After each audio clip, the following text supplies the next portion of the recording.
Hey, Ron. Hello. Hi, that was a great presentation, by the way. Oh, thank you. I appreciate that. It was very much so. No, I appreciate it. We did a lot of hard work went into that. So Well, we're we're talking a bunch of bucks there, that's right. It's a lot of money. and it's Yeah, not only remember one that we're time, live. it's each year. Yeah. Oh, Trustee Withrow. Yeah, we're live. We're live on.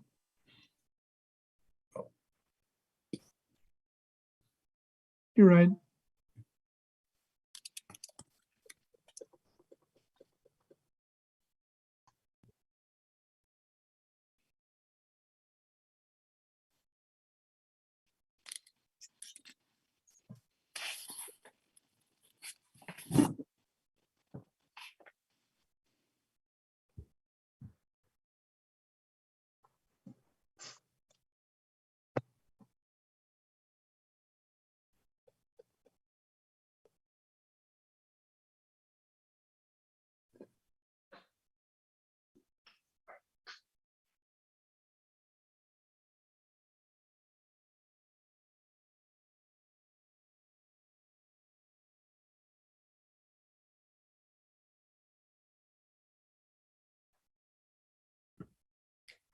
Good evening, everyone. Is everyone in the room? Are we still waiting for others?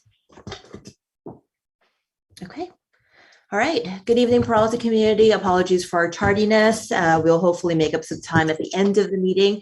At this moment, let us call to order the meeting at 6:18 p.m. 3.2, Pledge of Allegiance. Chancellor Jackson, would you do us the honor of doing the Pledge of Allegiance once the flag is posted?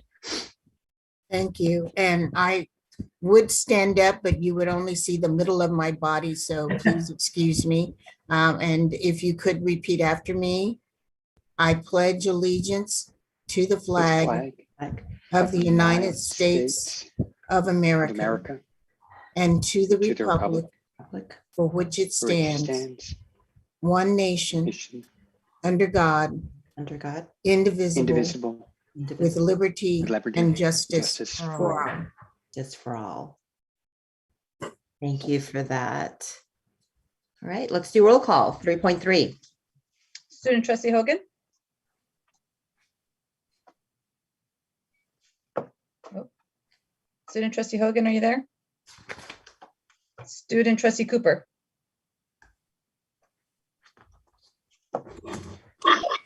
Trustee Cooper? No? Oh. I think I heard them. Trustee Withrow. Trustee Withrow? Trustee Jenkins? Here. Trustee Handy? Here. Trustee Gonzalez-Ewan? Right here. Trustee Bonilla? Present. Trustee Delphine Polk? Here. Trustee Napolia Bellaris? Here. Motion passed. You have a quorum. Thank you. Let's go to 3.4, affirmation of the statement of cooperation. If you could post that on camera, that would be great. Okay. Once again, we are still working on our abbreviated version. So for the meanwhile, we will default to this. This is a way to keep the parameters of our board meeting in line. And it is something that we agreed to back in December, I believe. The board is continuing to work on trust in and among our members. Number 2, we agree to listen and seek to understand others and opposing viewpoints with the expectation of good intentions and a deep commitment to the district students. Number 3, we commit to being prepared for each meeting and to work within our established communication protocols when we seek additional information. Members will review the agenda in advance of each meeting and adhere to board policy 2340 for adding items to the agenda. Number 4, we have reviewed the board's code of ethics and commit to reviewing it annually at our organizational meeting to remind ourselves of the behavior we are to exhibit and the guidelines we are to follow in our role. Number 5, if the code of ethics is violated, we commit to follow the process stated in the code and will first address concerns informally to settle disagreements one-on-one between and among members before moving to the formal process. Number 6, we agree that from time to time, the chair will remind members of appropriate behavior and may call for a recess or redirect members if they stray from the topic of discussion. Number 7, we collectively recognize that it is within the duties and authority of the chair to render decisions or take actions to keep our meetings on track in adherence to board policy. Number 8, we will strive to fulfill the vision we established for ourselves. And number 9, we will model the behavior we want others to exhibit. Thank you. Let's move on to 3.5, report of action taken in closed session. Vice President Delphine Polk, if there were any actions. I don't believe so, since I don't have an email from Sasha. Can you let us know, Sasha? That is correct. There was no action taken. Thank Thank you. you. Okay, 3.6, approval of the agenda. May I have a motion for that, please? So moved. Thank you, Trustee Withrow. Second? Trustees. I'll second. Thank you, Vice President Delphine Polk. Roll call, please. Student trustee Hogan? Yes, I'm here. There you are. Student trustee Cooper? You can raise your hand if, oh, there you go. Trustee Withrow? Yes. Trustee Jenkins? Yes. Trustee Handy?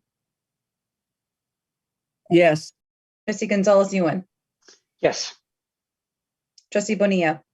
Yes. Trustee Delphine Polk? Yes. Trustee Napolia Bellarice? Yes. Motion passes. Thank you. 3.7, approval of the minutes. May I have a motion for that? So moved. Thank you, Vice President Delphine Polk. And then thank you, Trustee Withrow. Roll call, please. Student trustee Hogan? Yes. Student trustee Cooper? Noted. Yeah. Trustee Withrow? Yes. Trustee Jenkins? Yes. Trustee Handy? Yes. Trustee Gonzalez Ewan? Yes. Trustee Bonilla? Yes. Trustee Delphine Polk? Yes. Trustee Napolia Bellarice? Yes. Motion passes. Thank you. 3.8, Associated Student Government Reports. Do we have any student leaders in the room? We do. I'm going to transfer over and promote to panelist Bilal Amran from Laney, as well as I think Natalie Rodriguez and Marcelina Valenzuela. Bilal can go first, I assume. Thank you, and hello and good evening. We at Laney College would like to invite you all to celebrate Black History Month, a month of events. Black History Month, our theme this year is February Forever, a well-known quote by the late Mrs. King. February 9th, movie screening part 1 of King Richard, as well the following day of King Richard movie screening part 2. On the 10th, we have Umoja Mbaka Interactive Workshop, Black History Month and the Struggle of Liberation, followed on the 16th by Lunch and Learn with Laney College and NAACP informational session. On February 17th, we're also doing another movie screening. The same day, 2-part series. The first at 12 p.m. to 1:30, then 5 to 6:30. High on the Hog, How African-American Cuisine Transformed America. On the 23rd, we will be having the Black History Month closeout, Swahili pop music and dance, storytelling from Tanzania, light refreshments, music, and more at the Laney College Quad. February 14th, we'll be having the second Umoja Mbaka Interactive Workshop about Martin Luther King and the Poor People's Campaign. And on the 27th, the Black Joy Parade. Meet us at downtown Oakland, stop by the Laney table. You could also visit blackjoyparade.org. On the 15th, we will be also conducting our Club Rush event. It's virtual. For more information, that could also be found on our student activities page. A committee has been created by ASLC to lead and end an oversight for the 2022 ASLC elections. Applications have been made available for about a week now, since the 1st of February.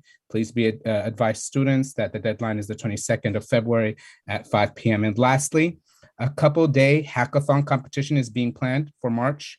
Date to be determined. Grateful to the computer science students at Laney College for inviting ASLC to their Discord, and much progress is being made. I have initiated in the creation of an ad hoc committee within ASLC to lead the progress for many more STEM events to come throughout the remainder of the semester.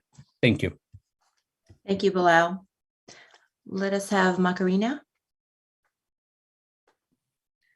Good evening, Madam President, Chancellor, and members of the board. My name is Macarena Valenzuela, and I'm the ESCOA Student Senator, and will be providing tonight's report on behalf of the students of College of Alameda.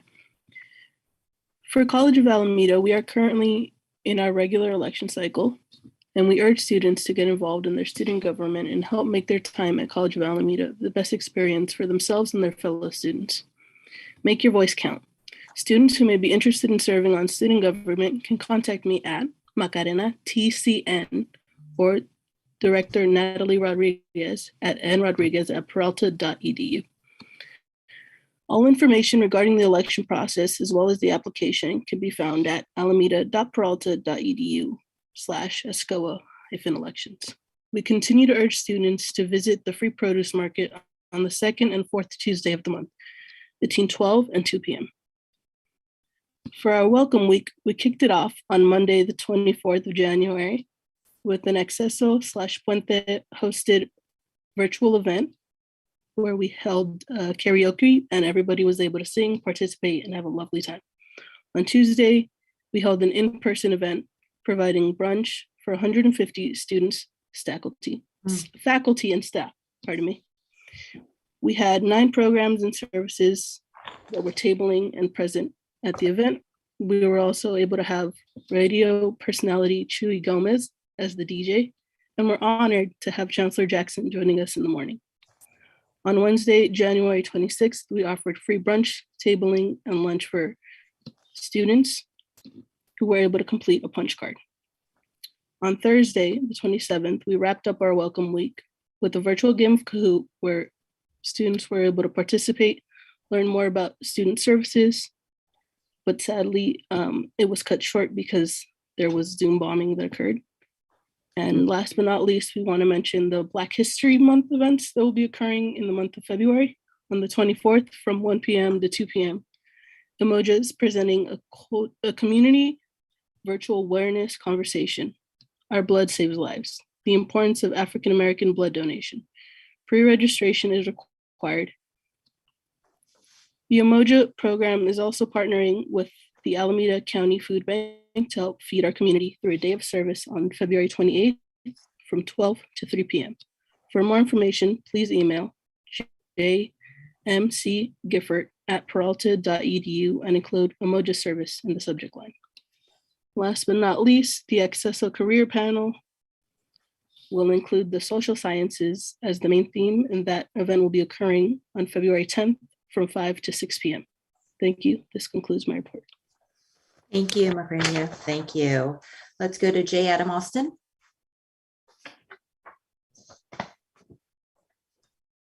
Thank you.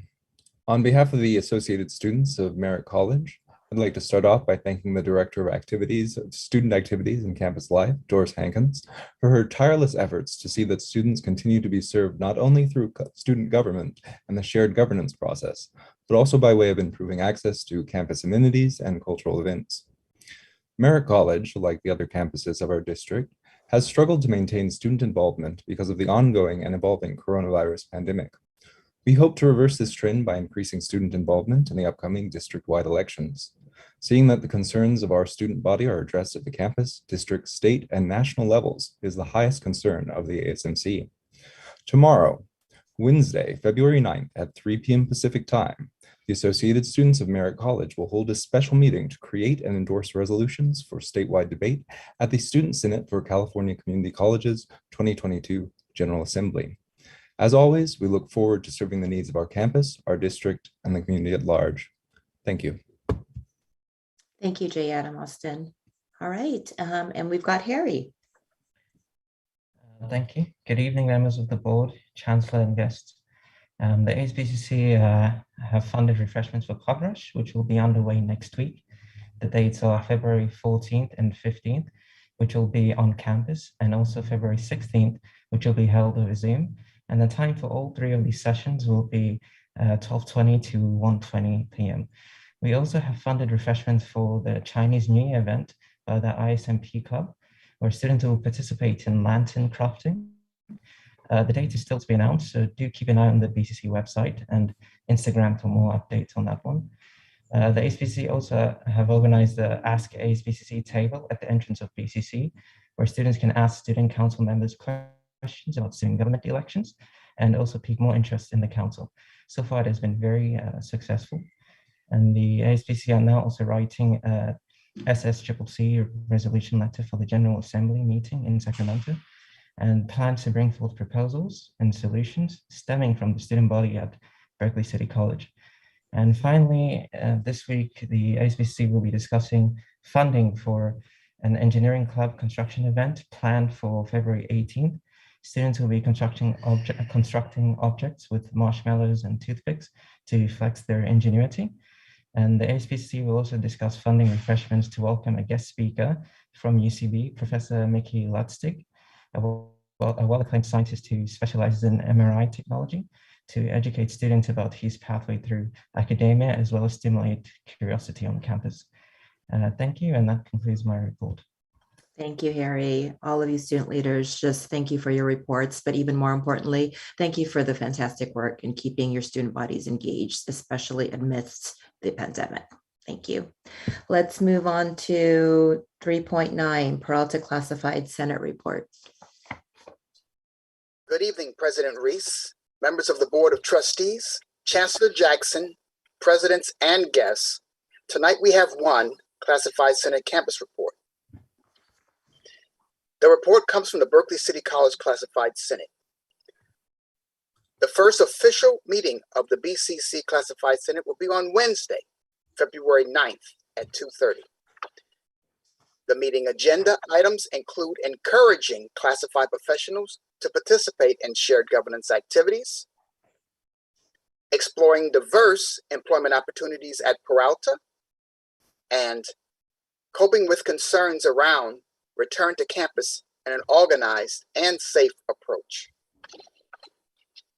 The classified leadership team, in cooperation with the BCC administration, will be hosting a welcome back and appreciation luncheon in March, date to be determined, to acknowledge and celebrate all the hard work classified professionals do in support of Berkeley City College and to its students. That's the end of the campus reports. Thank you very much for your support of the Peralta Classified Senate. Thank you, Terrence. All right, let's move on to 3.10, District Academic Senate Report. Hi, Donald. Good evening, President Bella Reese and members of the board, Chancellor Jackson, and all the guests. As everybody's been saying, a lot of activities going on the campuses. It's good to be back, partially at least, as you go through the campuses. Students and faculty and all of the classified professionals are all engaged with one another. Everybody's trying to help out and trying to ensure that things are safe.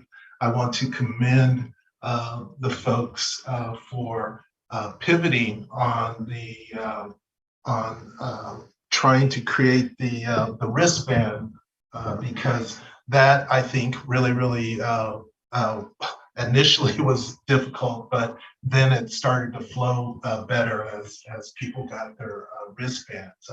I think that one of the things that we can cite here is that if something's not working well and you try to find something else and that it starts to work, then those things are celebrated. Those are the glitches that we learn from and then we adapt and we move on. So I'd like to commend HR and the Return to Campus folks for coming up with that.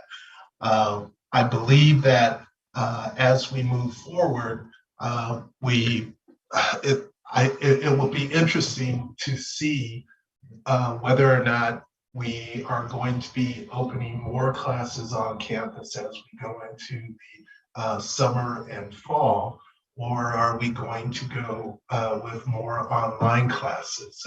Students dictate what they want to see, and so as we prepare for summer and fall, we really need to get a better sense of where our students are interested in terms of taking classes.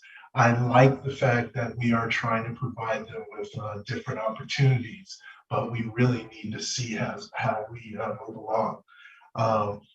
I think that on campuses, faculty have been working diligently with their students, and I see we're in the, I believe the third week or the third week of instruction. So I think things are moving along. I look forward to having the academic senate dive into our 10+1 issues. I look forward to having a semester that is going to be fruitful, and we're going to resolve a lot of different issues. I'm very, very glad that as we look forward to accreditation, getting our letter out in the fall to show how we've been doing and what we've been doing these past few months, I think is going to be a good exercise, because we, I think, are moving forward, and I look forward to seeing all of the things that we are going to be doing in the next few months. And it looks like at the state, there's different discussions around finances for the community colleges. So I look forward to seeing how we could address the different issues that we're facing. So thank you very much, and look forward to and invite the board members and others to go on the campuses and check out things. Dr. Jackson did it about a week and a half ago, so I encourage other people to come on campus and to look around. Thank you very much. Thank you, Donald, for that. Let's move to 3.11, public communication. I'm not sure who's taking this over, Vice President or Madam Board Secretary. I believe it's the board secretary. That is correct. Me and Maisha will work on Perfect. moving everybody over. Thank you. I'm moving over Jennifer Shanowski now. If there are any others that would like to speak during public comment, please raise your hand. Jennifer Shanowski is in. I'm also moving over Jeffrey Sinceri and Letty Luna.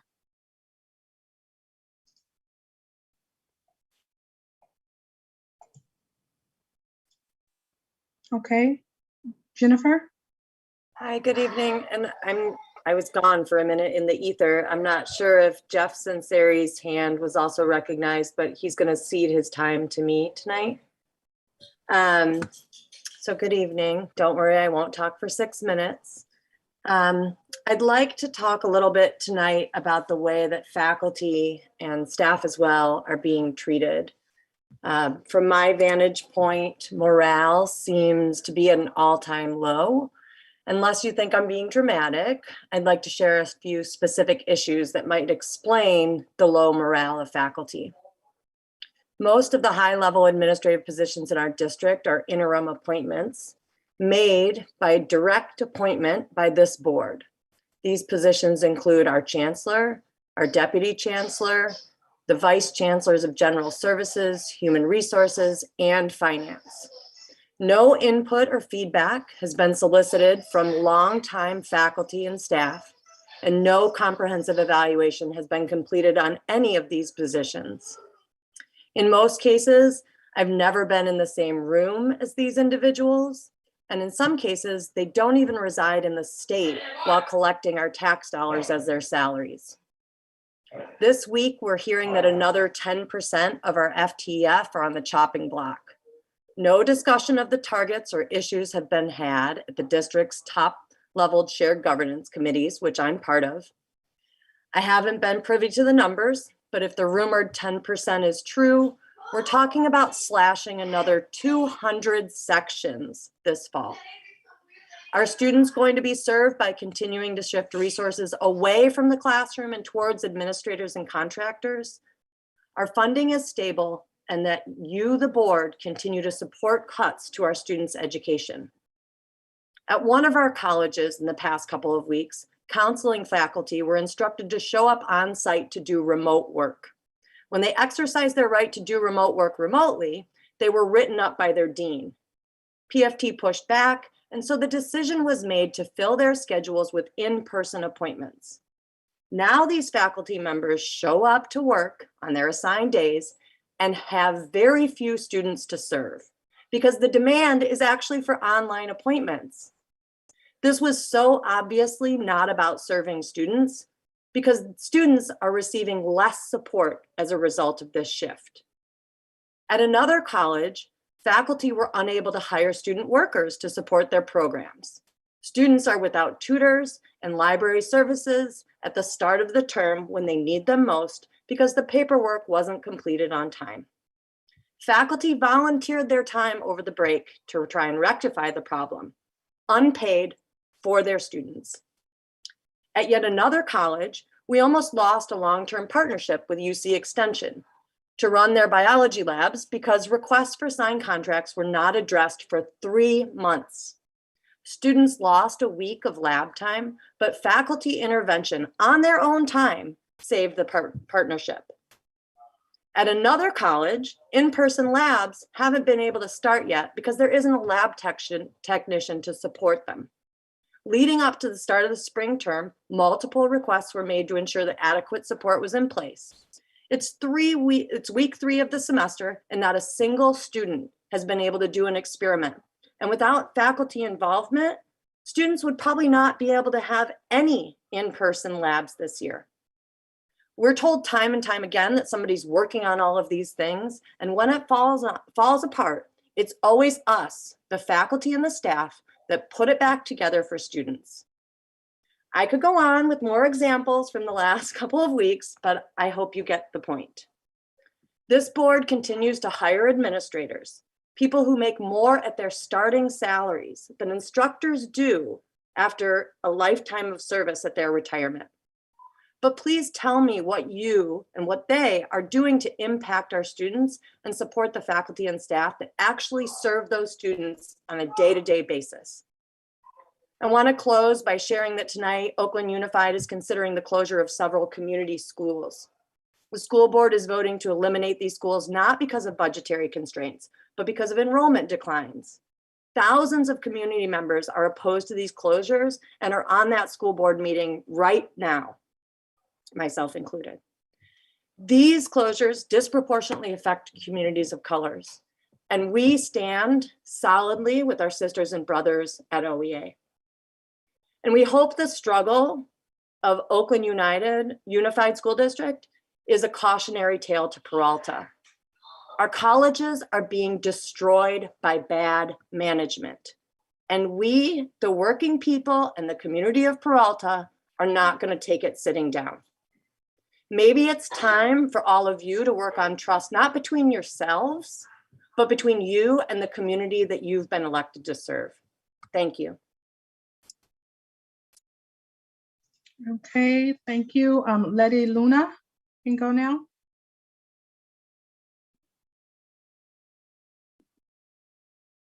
Hello, greetings, Peralta community. My name is Letty Luna, and I am editor-in-chief of The Citizen. I come to the board and community to express the need for transparency in this district. My colleagues and I have long been trying to obtain public records from our district. The district, which has consistently told us they are upgrading their system or they will get back to us, are not in compliance with the law. It is interesting that some of our requests have been answered, while others, dating back as far as November 2020, have not.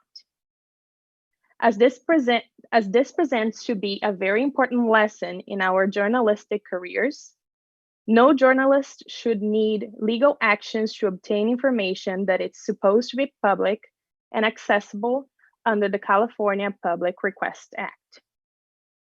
Tonight, you will be reviewing Administrative Procedures 3300, which is about public records access and was last revised in March 2018. Today's revision includes a new important note that although there are well over 100 exemptions contained in California law for public records access, most will never apply to a community college district. So we at the Citizen and all the others who have requested public records from this district demand to receive answers to our official and legally binding California Public Records Act requests in a timely manner without the involvement of local court. Thank you for your attention. Thank you, Letty. I'm going to go now to James Cates. You can go now. Okay, thank you. Good evening, board members and guests.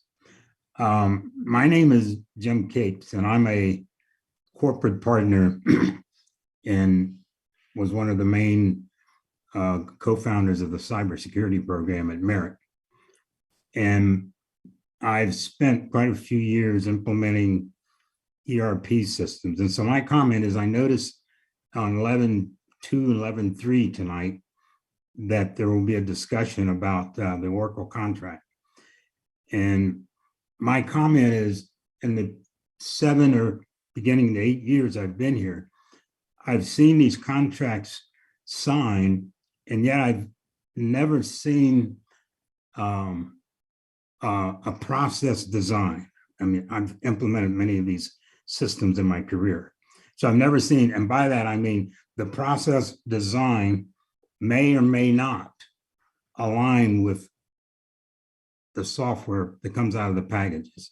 My observation is in the time that I've been here in terms of onboarding, which is my main interest, onboarding of faculty and students and vendors. Those are very laborious processes, and they get lost. Like the previous person that was talking about not having labs. If the faculty and students aren't onboarded correctly, then they can't get into their various lab systems, Canvas and so forth. And our courses move very fast. So they're behind a week or two, and then they complain. So the point that I'm making here is I don't think you guys ought to sign another contract until you get the processes designed, and at least those two. The onboarding processes, I've watched it for many years, and I don't think it's going to get much better. Thank you. Okay, thank you. I believe that is everyone. Is there anyone else on the attendees registered as an attendee who would like to speak? Looks like that's it, President Reese. Thank you, and thank you to all of our speakers. Let's move on to 3.12, Chancellor's reports. And presidents, let me know if you'd like me to share your reports. Good evening, board members and colleagues. As we always do, I'd like for the presidents to provide a brief synopsis of their written reports that they provided you as part of our board packet. And I always like to change up so they never know who is going to be first. And tonight, what I'd like to do is start with Berkeley City College and Dr. Angelica Garcia, followed by President Besakoff at Laney College, and then Dr. Johnson at Merritt College, and last but not least, President Nathaniel Jones III from College of Alameda. So I will turn it over to Dr. Garcia and BCC. Great, thank you. Good evening, President Napoli Abella Reese, Interim Chancellor Jackson, members of the board, colleagues, and community members. In addition to the written report in your board packet, I want to offer some oral remarks regarding some wonderful news for Berkeley City College students interested in the animation and game program. Berkeley City College recently learned that we're only the second college in the Bay Area and the only community college in the United States to be recognized as an EPIC Unreal academic partner. Unreal Engine is known as the world's most advanced real-time 3D creation tool for photoreal visuals and immersive experiences. For those of you who are part of the gaming culture or have loved ones who engage in gaming, there are thousands of technical and creative experts that deliver that experience. The Unreal Academic Partner Program recognizes universities and schools that have committed to providing high-quality educational opportunities with an experienced faculty, proven curricula, sufficient facilities, and resources to create positive outcomes for students with a variety of personal growth and career objectives.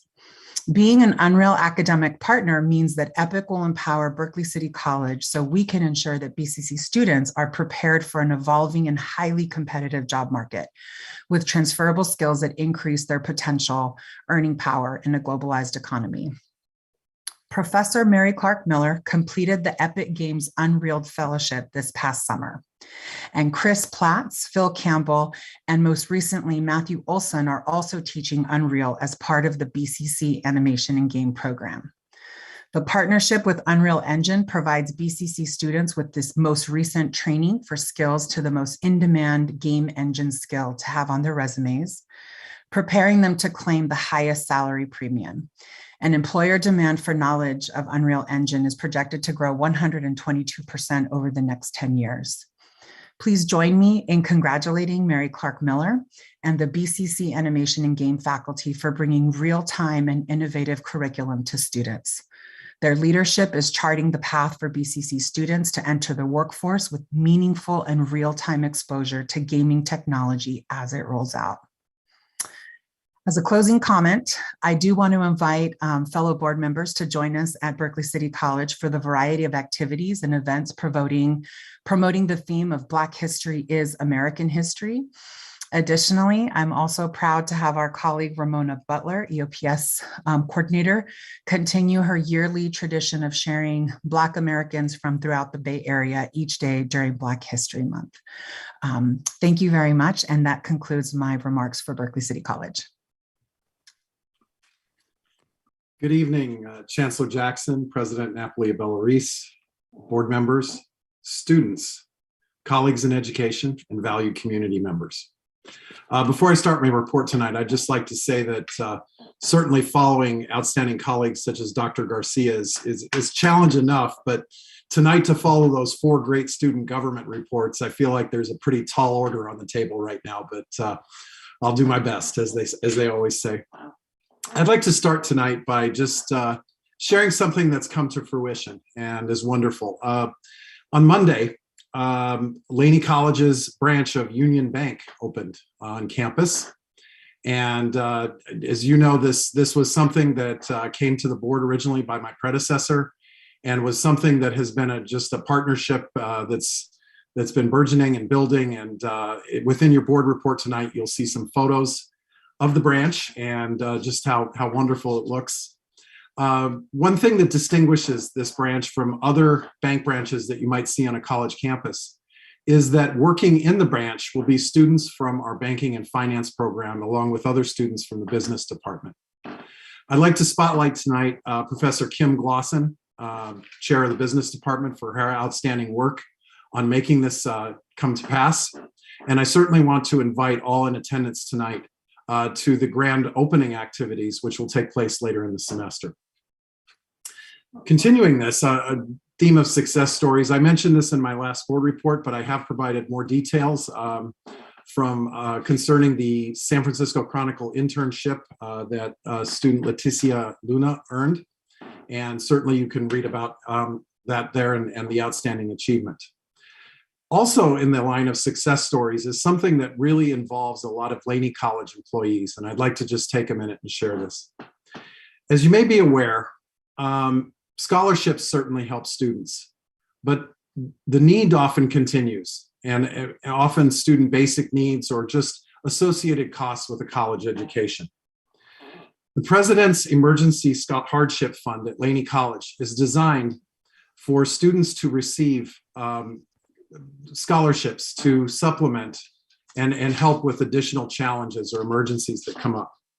These include things like instructional supplies for classes, perhaps some money to help pay the rent or utilities or for childcare or transportation, or maybe even books, which are certainly not cheap.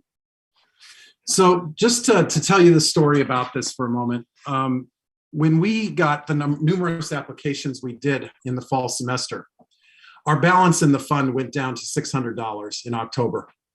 And really a call to action went out on my campus. And a month later, we went from $600 to $6,000. A month after that, we went from $6,000 to over $10,000. And on January 26th, Executive Assistant in my office, Arlene Lontock, reported to our College Council that the balance was $20,894.44. Absolutely incredible, and a testament to our employee giving and support of our students. This is just something that is incredible because as many of us know, a lot of our students are one bad break away from potentially leaving college. So this makes such a difference. So thank you so much to our employees of Laney College who have given, as well as those colleagues who have supported us in the Peralta Colleges Foundation. Earlier tonight from our student body president, you heard about the events on campus. And as you can see behind me, I have actually a flyer that President Bilal Homran created. And it has to do with our event on campus, February 23rd, from 12:30 to 3 o'clock in the Laney College Quad. Certainly invite everyone to join us for the festivities, which will include music and food and dancing, although I can't really cut a rug, so you don't have to worry about me dancing. But anyway, I just want to say that for this month, there are 9 events on the Laney College campus. And I'd like to express special thanks to the Black Student Union, to our Associated Student Government, and our Umoja Ubaka program, as well as the many employees who make up Black Laney Love for their leadership and participation in making all of these things happen.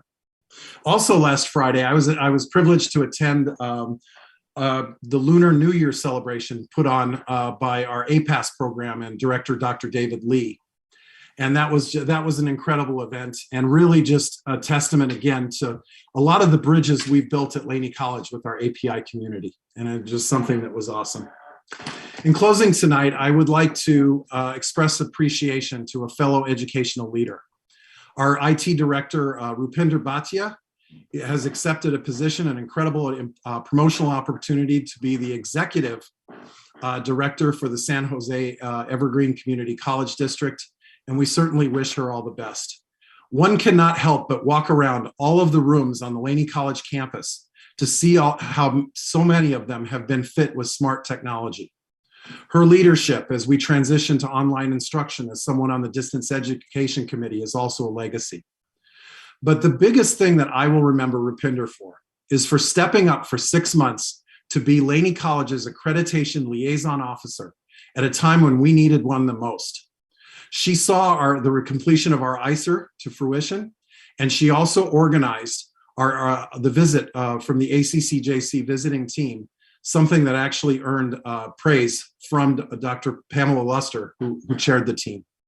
Rupinder, we will certainly miss you, but we wish you all the best. And with that, I'll conclude my report. Thank you, President Besikov. Good evening, Chancellor, President Napoli Bellarice, trustees, colleagues, and community. I would like to begin my remarks tonight by acknowledging the collective efforts of faculty, classified professional staff, and administrators, the efforts we've made over the first few weeks of the semester, particularly with regard to the on-campus instruction and delivery of in-person student services.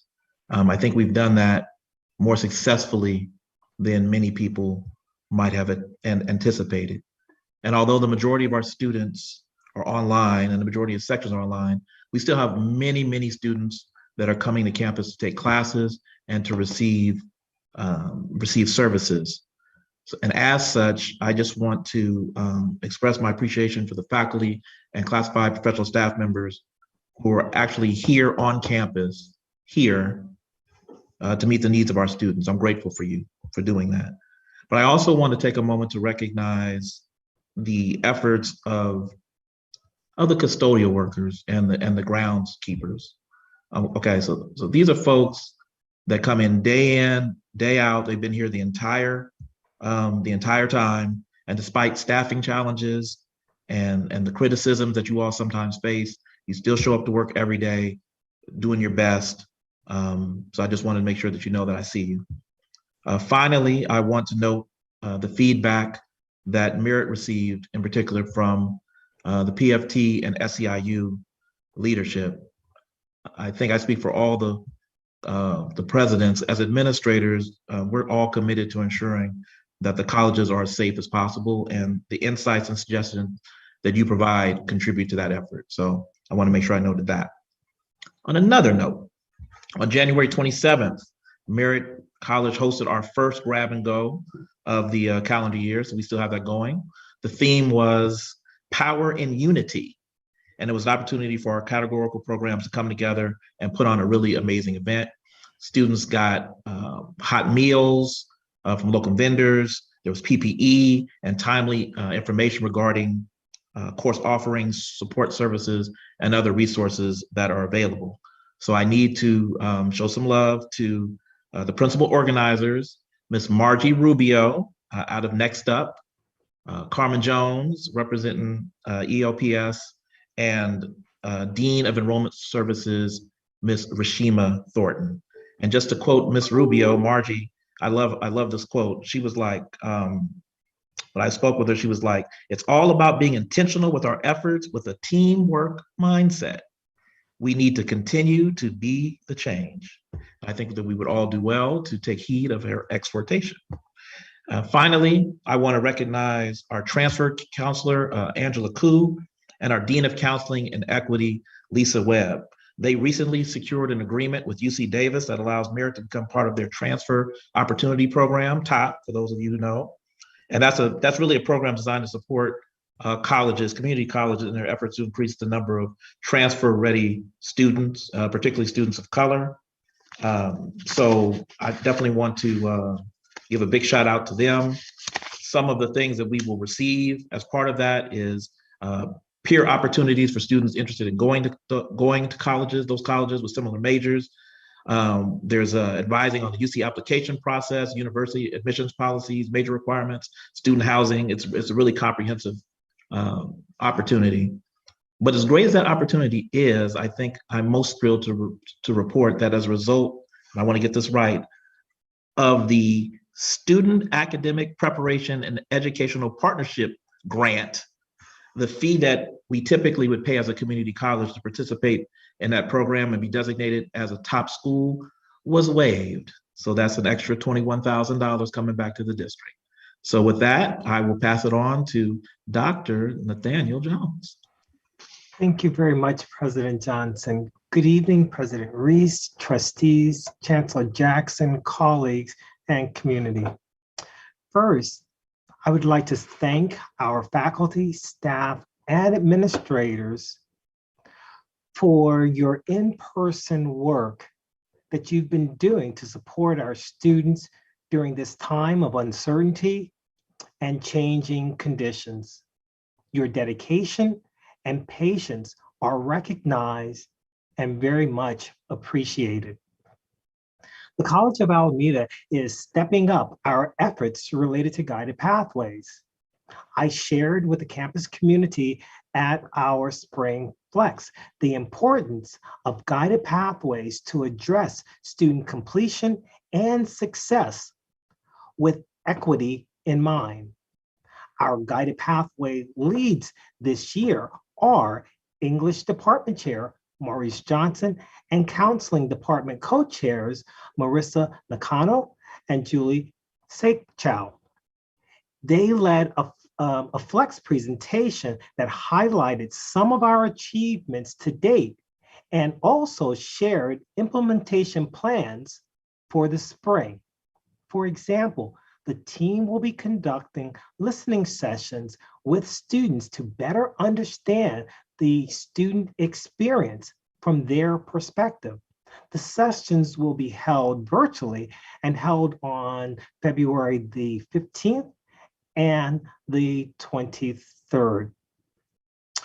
Also, As part of the college's ongoing strategic enrollment management efforts using guided pathways approach, the College of Alameda is offering an online entrepreneur certificate program this spring. The program will prepare students for entrepreneurship through a series of hands-on and experiential classes. These classes are designed to help students develop business ownership skills and to serve as a springboard to start, run, or grow individual or family-owned businesses. The curriculum include courses in market research, business law, introduction to business pitch, essential entrepreneurship skills, as well as success tools. The College of Alameda Entrepreneur Certificate Program was designed by Professors Rochelle Olive and Carolyn Johnson based on feedback from students and the business community. The program is funded from Strong Workforce, Perkins, Improving Online CTE Participant Grant as well. Lastly, as you know, the COVID-19 pandemic has been tremendously challenging for many, including our students. Increasing loneliness, stress, anxiety, and depression has been an ongoing challenge. In light of this, the College of Alameda has launched the COA CARES team that seek to intervene early with students displaying signs of distress behavior.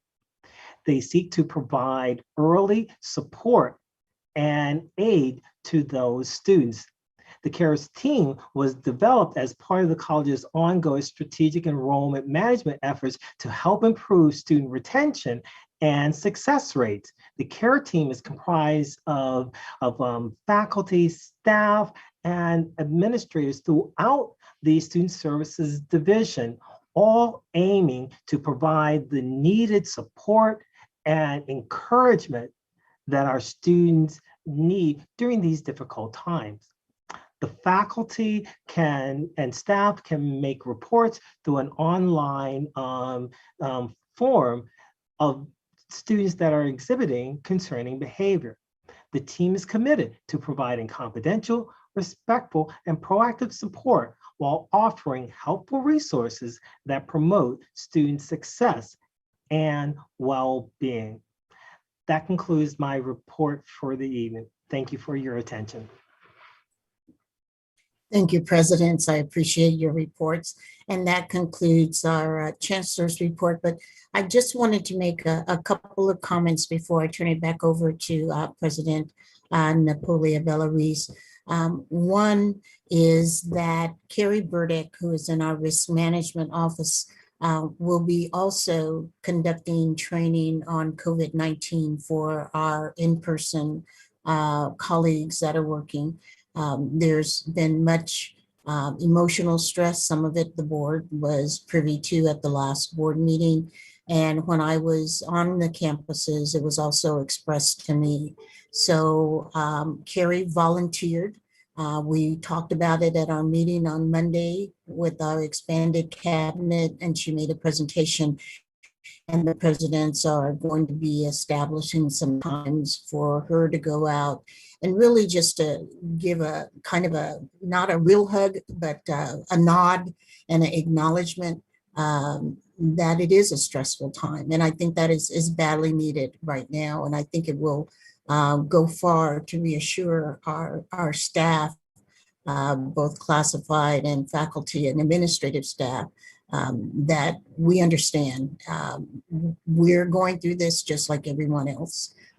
So that is one thing. And then the last thing is I am glad that Dr. Johnson is still at College of Alameda. And I would ask her to reach out to Trustee Withrow, who just asked me last week about our entrepreneurial program. So thank you, Dr. Jones, for reminding me of that and acknowledging that Dr. Johnson is still there, Carolyn Johnson. So with that, that concludes our presentation and the update of the Chancellor's report. Thank you. Great. Thank you, Chancellor, and thank you again, Presidents, for those reports. Let's move on to our presentations. 4.1, presentation of the draft Board of Trustees boundaries map. And this is a public hearing, so let's gavel into the public hearing into record, and this being the time and date noticed. Are there any public comments on the pre-final map?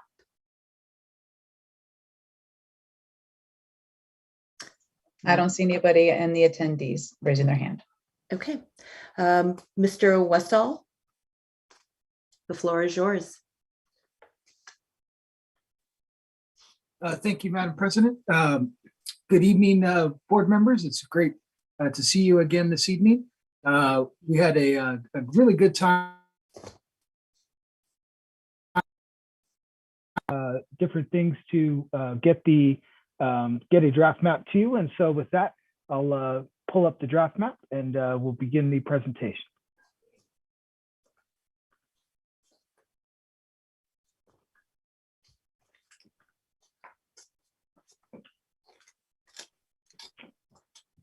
So we'll just start briefly once again with the current district boundaries of the trustee areas. This is what the current map looks like.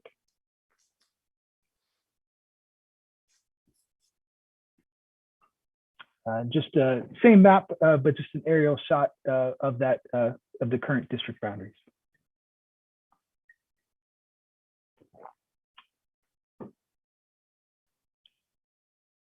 Next up, this is our first view of the draft map that we put together for your consideration this evening. There are a couple different things that went into this. We really spent some time looking at the city boundaries and making sure that the city boundaries, for the most part, were uniform and that cities were kept whole, particularly the cities of Albany, Emeryville, and Alameda and Piedmont, to make sure that they were whole in a particular district. And then we also overlaid that, and you'll see that as we go through the draft map, with the neighborhoods as defined by the city of Oakland, and did a very good job of trying to keep as many of those neighborhoods whole as possible. And so there are some slight changes here and there just to keep neighborhoods whole. But for the most part, what we were trying to do, once again, was equalize population among the 7 trustee areas.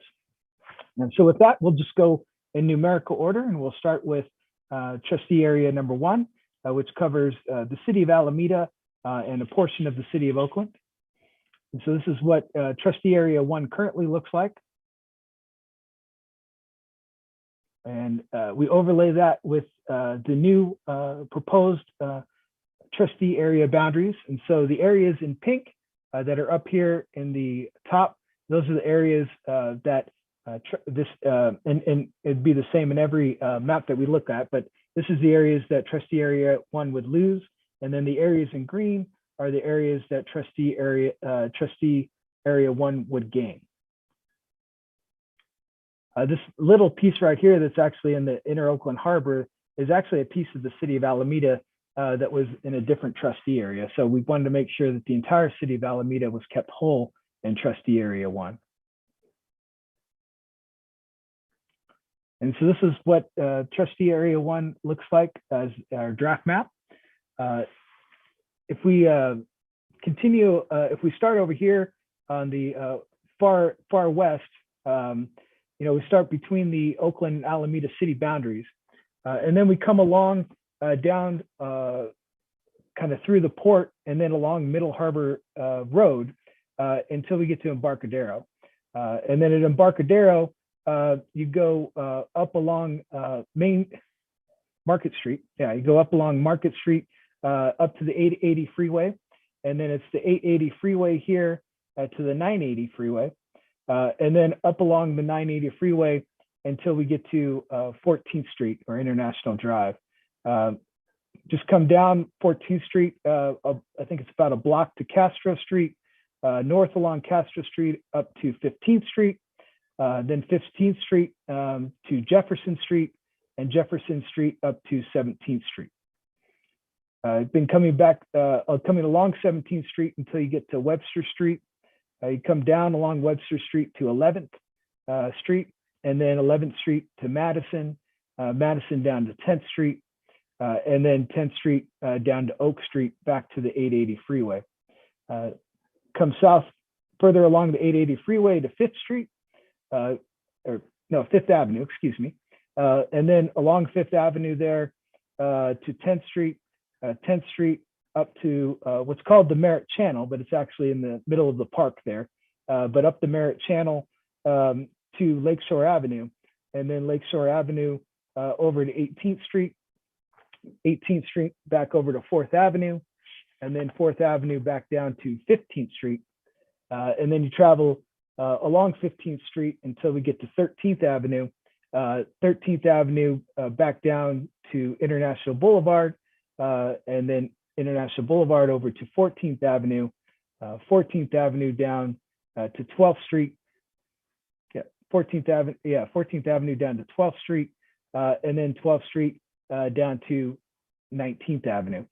And then along 19th, and then along the 19th Avenue right here, back to the 880 freeway, and then coming down all along the 880 freeway until you get back to, once again, what's called the Oakland Inner Harbor here. And then all of this here is the city of Alameda city boundary. And so that takes us back to the point of beginning. The deviation for trustee area 1 is 0.7%. You may recall that overall, we need to get a deviation among the 7 trustee areas under 10%, and we certainly did that with this map. Next up, we have trustee area 2. And so this is what trustee area 2 currently looks like. And as you can see here, these are the various neighborhoods within the city of Oakland that are overlaid over the district.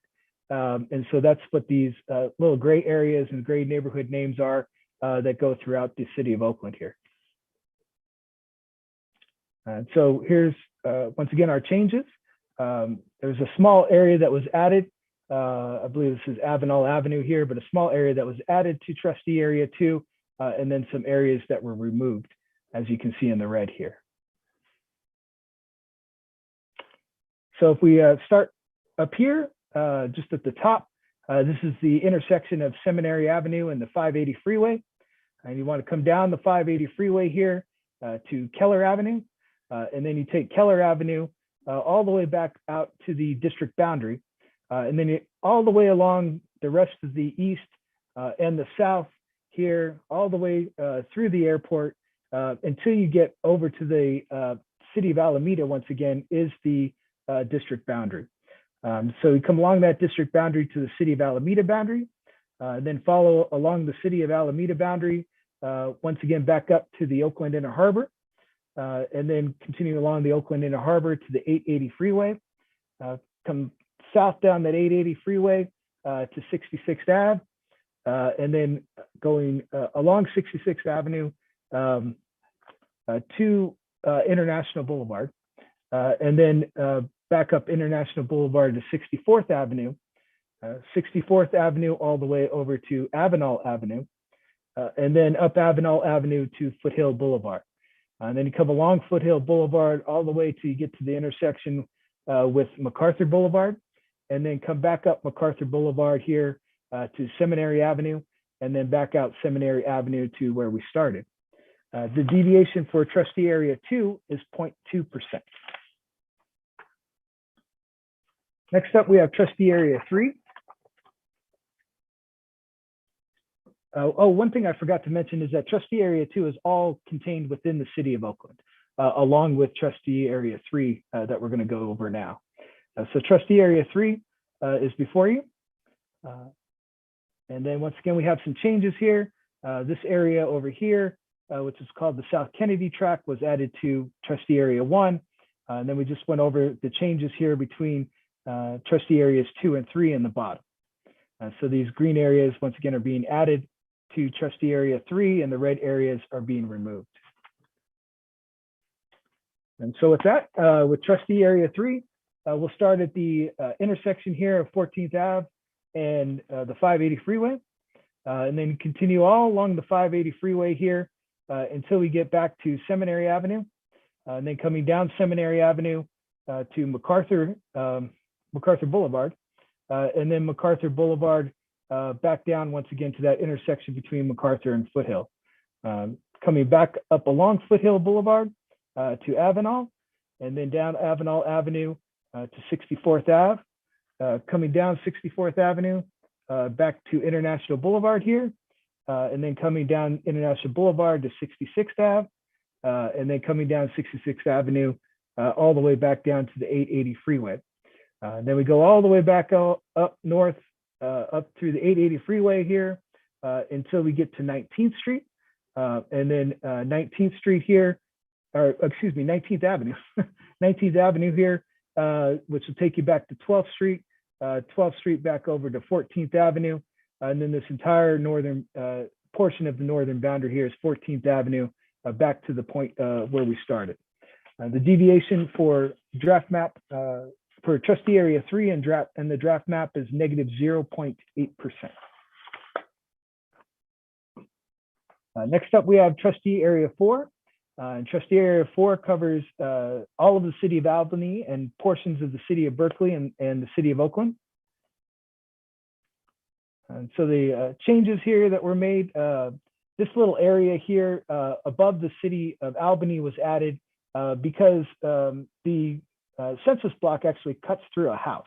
And so we wanted to make sure that we weren't separating voters by household. So we wanted to include a small area here along Monterey Avenue. And then the other areas here, just this area between University and Hearst, just south of, or just west of UC Berkeley. And then up here, this is a portion of the city of Oakland, or actually a portion of the city of Emeryville that was in Trustee Area 4. So we took that out to make Emeryville whole in Trustee Area 7. And then we swapped this area down to Alcatraz Avenue with Paradise Park. And so that we have Trustee Area 4. So if we start at the district boundary up here at the top in the city of Albany boundary, we come along the city of Albany boundary all the way down to Posey Avenue. And then Posey Avenue over, I believe it's about a block here, over to Monterey Avenue. Monterey Avenue down to Hopkins Street. Hopkins Street down to Sacramento Street. Sacramento Street down to Cedar Street. Then up Cedar Street to Martin Luther King Jr. Way. Down Martin Luther King Jr. Way to Hearst Avenue. Hearst Avenue up to Oxford. And then along Oxford all the way over to Durant. Up Durant to College Avenue. And then comes down College Avenue all the way to Alcatraz Avenue. And then it follows Alcatraz Avenue here until we get back to the city of Berkeley boundary. And then this entire southern boundary here through the rest of it is the city of Berkeley and the city of Oakland's boundaries, all the way back up along the district boundaries to the point where we started. Trustee Area 4 has a deviation of 0.7%. Next up, we have Trustee Area 5. Trustee Area 5 covers the city of Piedmont and portions of the city of Oakland. So there were some changes here. This Piedmont Avenue neighborhood was added to the trustee area, as well as the Oakmore community, and then cleaning up neighborhood lines down in this area down near the college headquarters and Peralta College here. It gives you remove some areas down here in the red as well. So with that, we'll start at the intersection up here of Broadway and Pleasant Valley Avenue.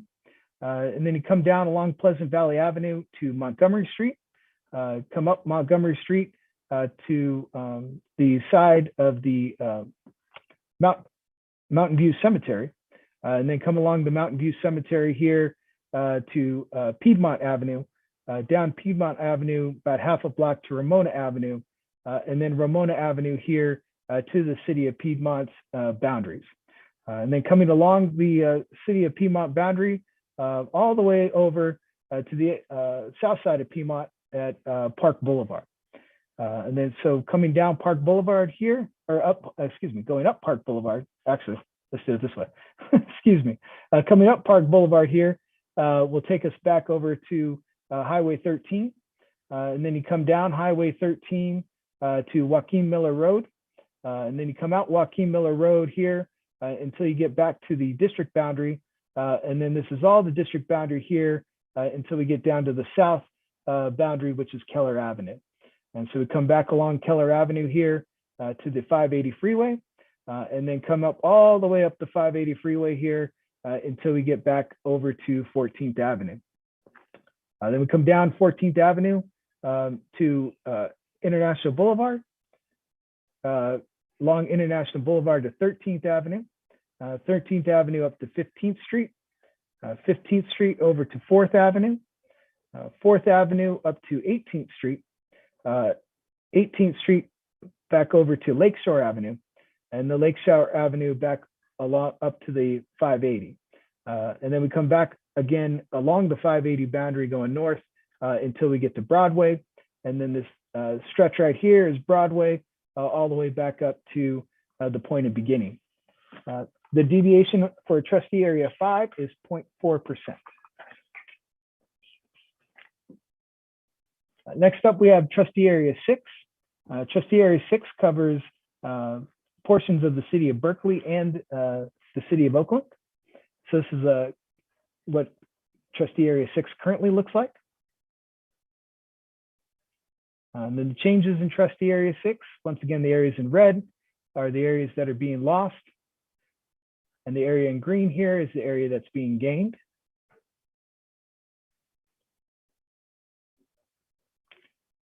And this is our draft map for Trustee Area 6.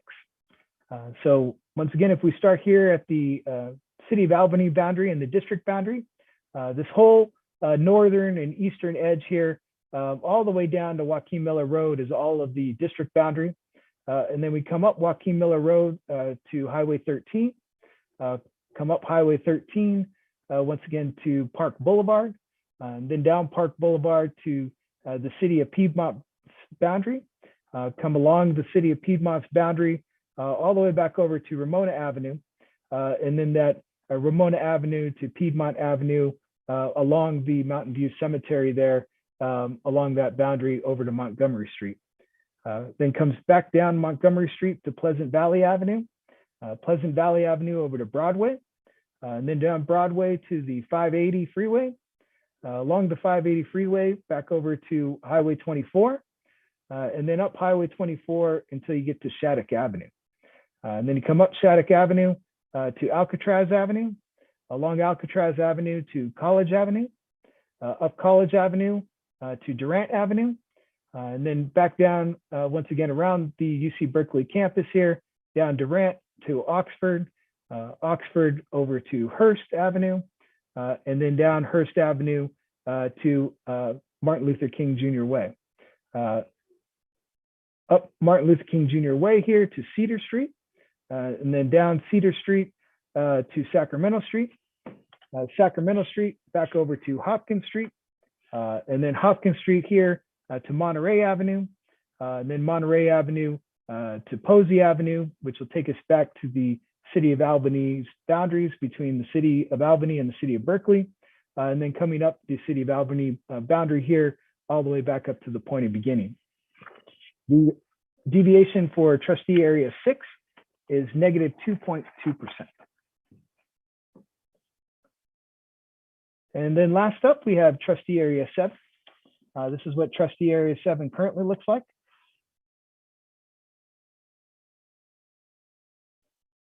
And here's our changes. Once again, keeping the City of Emeryville whole in Trustee Area 7.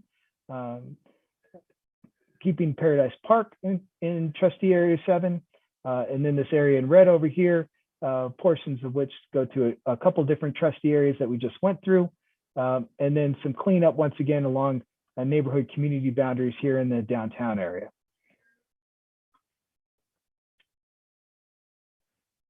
And here's our draft map for Trustee Area 7.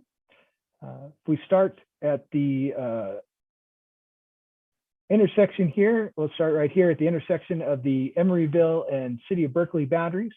And so we come along the Oakland city boundary here. This is all the City of Oakland and City of Berkeley's boundaries here, all the way until we get over to Alcatraz Avenue here. And then Alcatraz Avenue over to Shattuck Avenue, Shattuck Avenue over to Highway 24, and Highway 24 down to the 580 freeway, then down along the 580 freeway until we get to Lakeshore Avenue, coming along Lakeshore Avenue here, all the way until we get to 10th Street.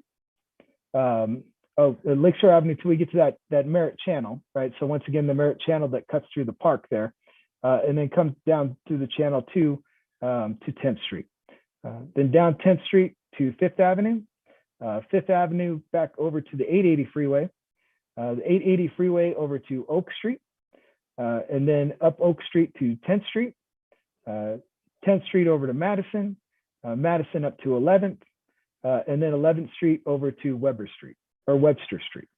And then up along Webster Street until we get to 17th Street, along 17th Street to Jefferson Street, Jefferson Street back down to 15th Street, 15th Street over to Castro Street, and then down Castro Street to 14th Street or International Drive here.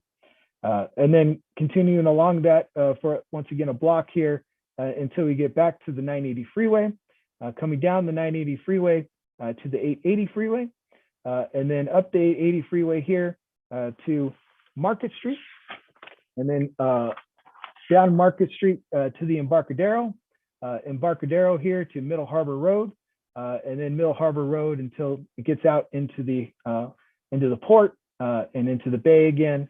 And then this is along the City of Oakland and City of Alameda boundary here.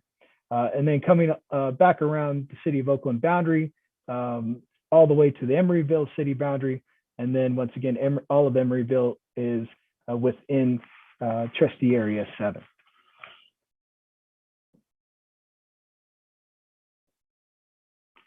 So once again, here's our overall look of the draft map.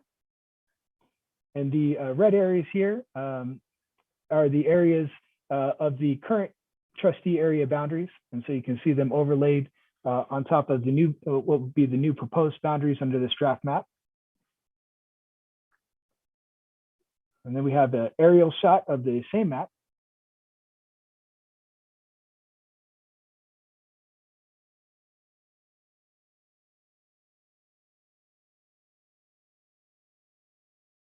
And then to wrap up the presentation, we just wanted to go over the demographic profile of the draft map.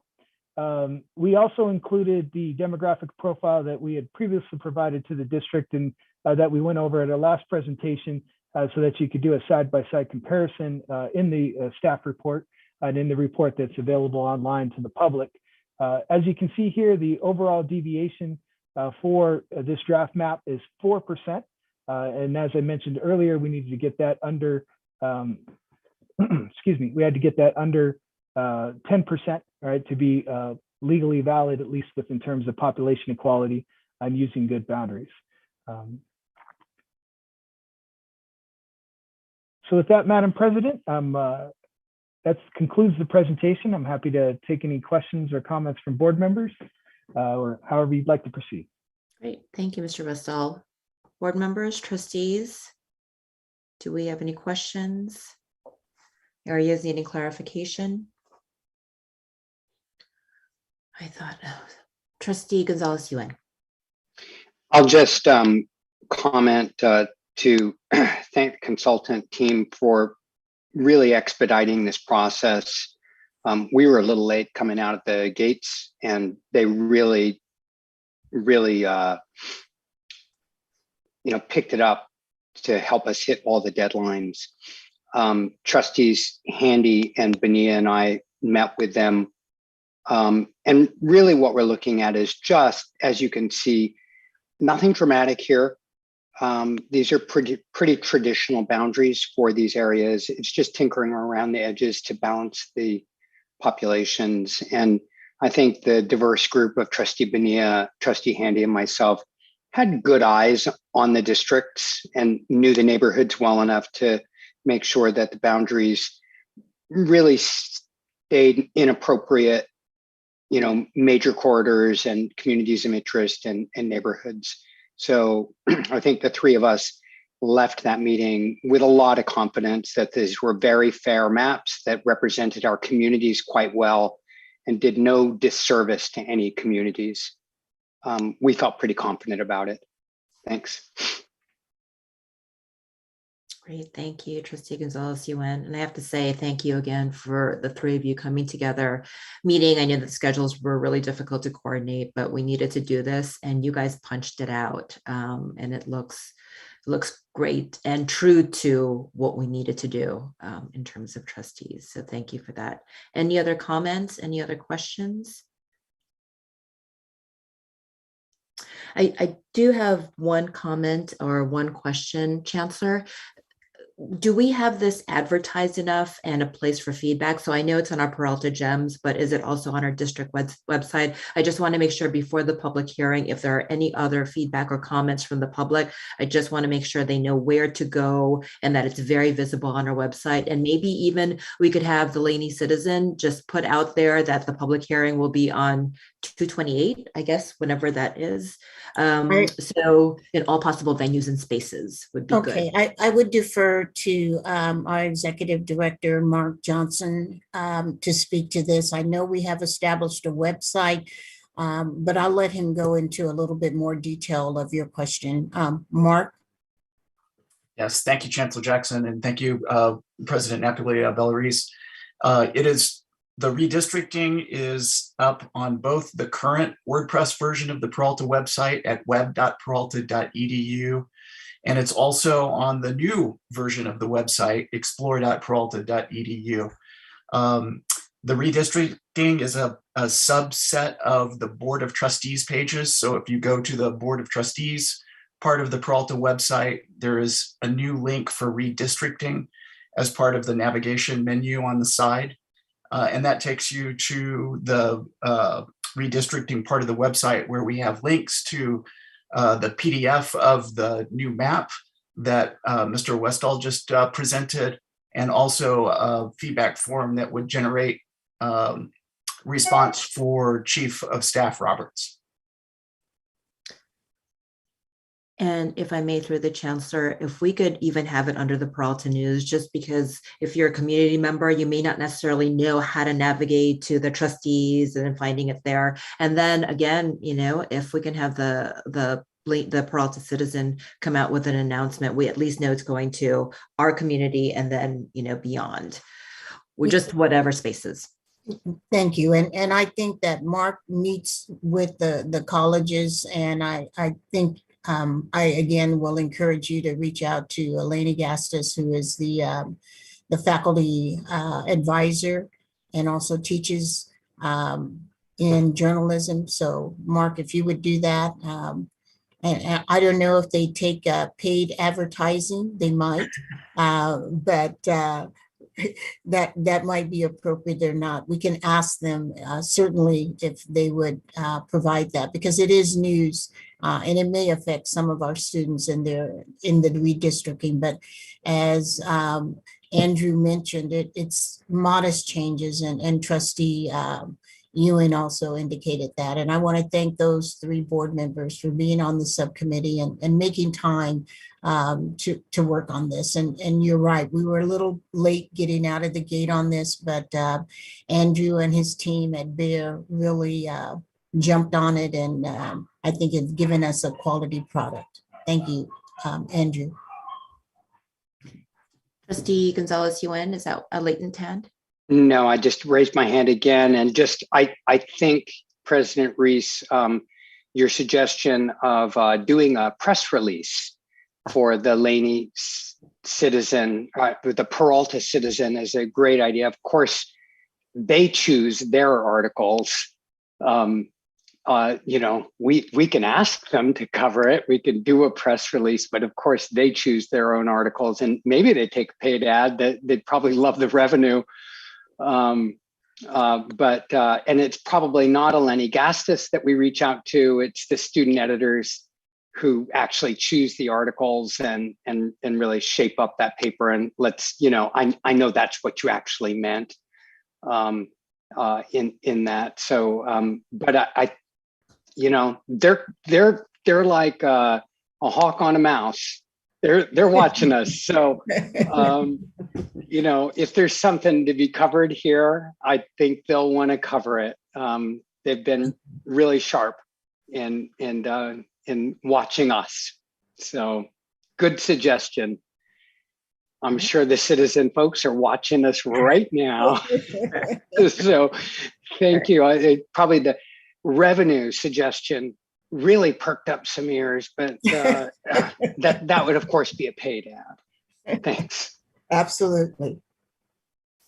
All righty. I don't see any other trustee remarks or comments. And Madam Board Secretary, I just want to make sure that we don't have any other public comments on this. No requests to speak on this particular topic.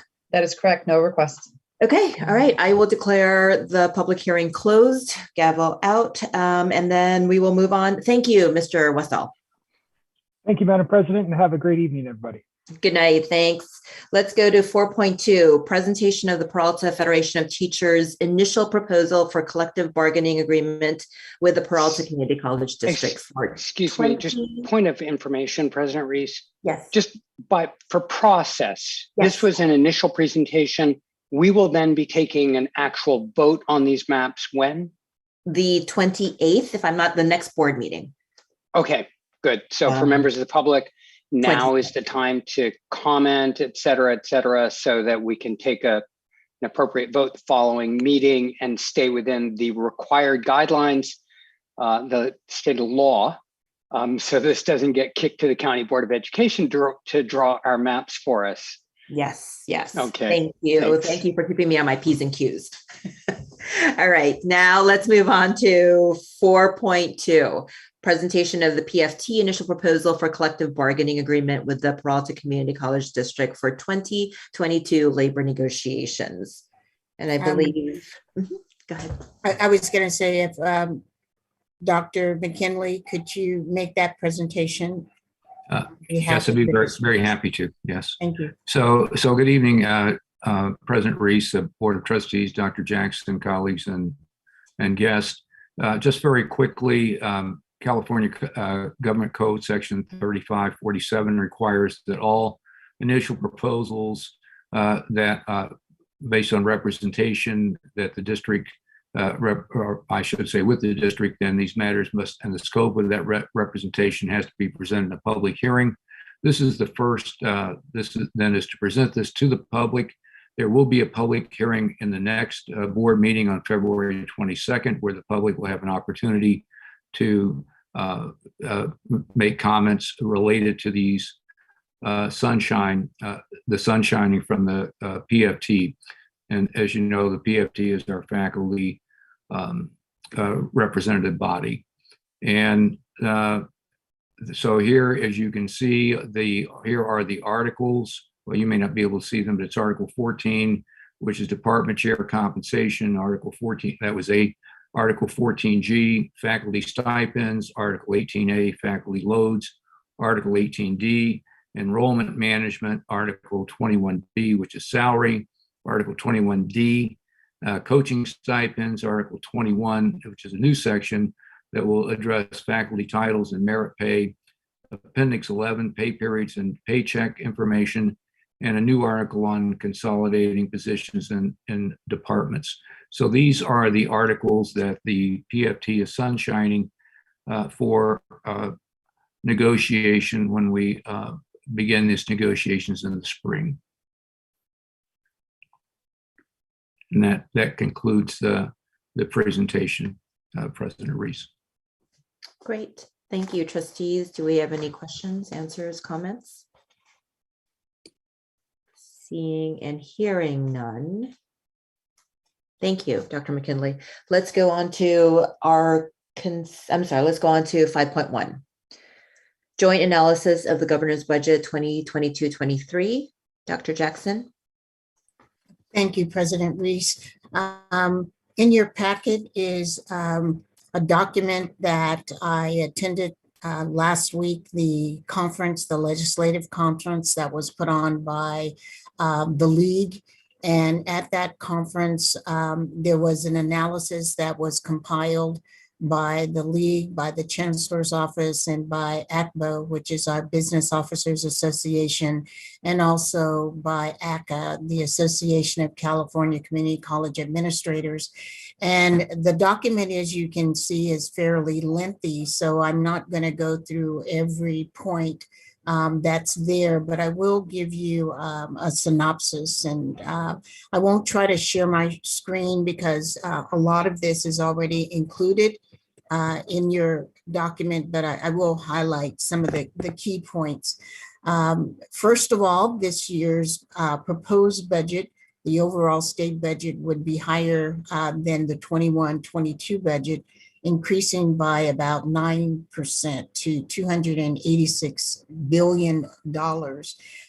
That's the overall budget. The general fund spending would increase by about $3 billion or 1.5% to $213 billion. The budget, and this is really what's in it for us as a community college district within the community college system. The budget proposal for the California community colleges is shaped by a multi-year roadmap to California's future, which will be refined in advance of the governor's May revise. I will mention that the CEO Symposium, this will be an item of several workshops and discussion, which is coming up, and all four of the college presidents will be attending, and they will bring back any information to me. I think it's important for them to be there. The focus of that roadmap to California's future will be on equity and student success. And the framework really builds on the existing efforts toward achieving the vision for success goals, while establishing some additional expectations for the system over the next several years. Some of those key goals and expectations include increased collaboration across segments and sectors to enhance the timely transfer of our students, to improve time to degree and certificate completion, closing the equity gaps, and better alignment of the system with K-12 and workforce needs. The other item of note is that the proposed budget provides for about $1.8 billion in Proposition 98 augmentations over the prior year, including 46% increase or $842 million in ongoing spending and $983 million or 54% in one-time spending or one-time funding. There is a proposal for additional ongoing spending, which includes $409.4 million or 5%, 5.33% and a cost of living adjustment or COLA for community colleges. And discussions right now is that will be spread over a 2-year period. The split is not down the middle. I think that right now the discussion is to have the bulk of that in the first year with a 1.33 or so in the second year. One-time funding proposals are being accepted now, and they're dedicated to deferred maintenance, student retention, and enrollment efforts. And implementation of a common course numbering is going to be one-time funding, technology modernization, and then there's several investment focused on educational pathways. Understandably, there is a lot of ongoing conversation about those additional resources that will be included in the May revise. And as part of those ongoing discussions, we at the Peralta District are looking at legislation entitled Reimagining Campus Safety and Police Training, a holistic approach to safety and health. That proposal is being spearheaded by us here in the Peralta District and the San Diego Community College District. And the proposal centers around a 5-district pilot proposal. And So far, we presented it to our legislative representatives during the LEDGE conference, and it was received favorably. Based upon that, we have a letter that is drafted by McAllen Group Incorporated, which is our advocacy arm for the district, as well as for San Diego. And we are proposing a letter to go out to Senator Nancy Skinner's office. She seems very supportive of it, her staff seem, and in really looking at that, which is not just looking at our own campus safety, but also looking at curriculum and training and workforce development. So fingers crossed, we are moving forward with that. We are not looking back.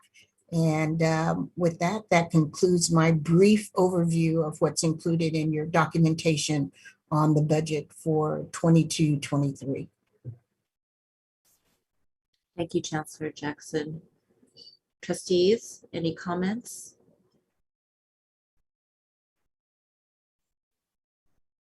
Trustee Gonzalez-Yuan.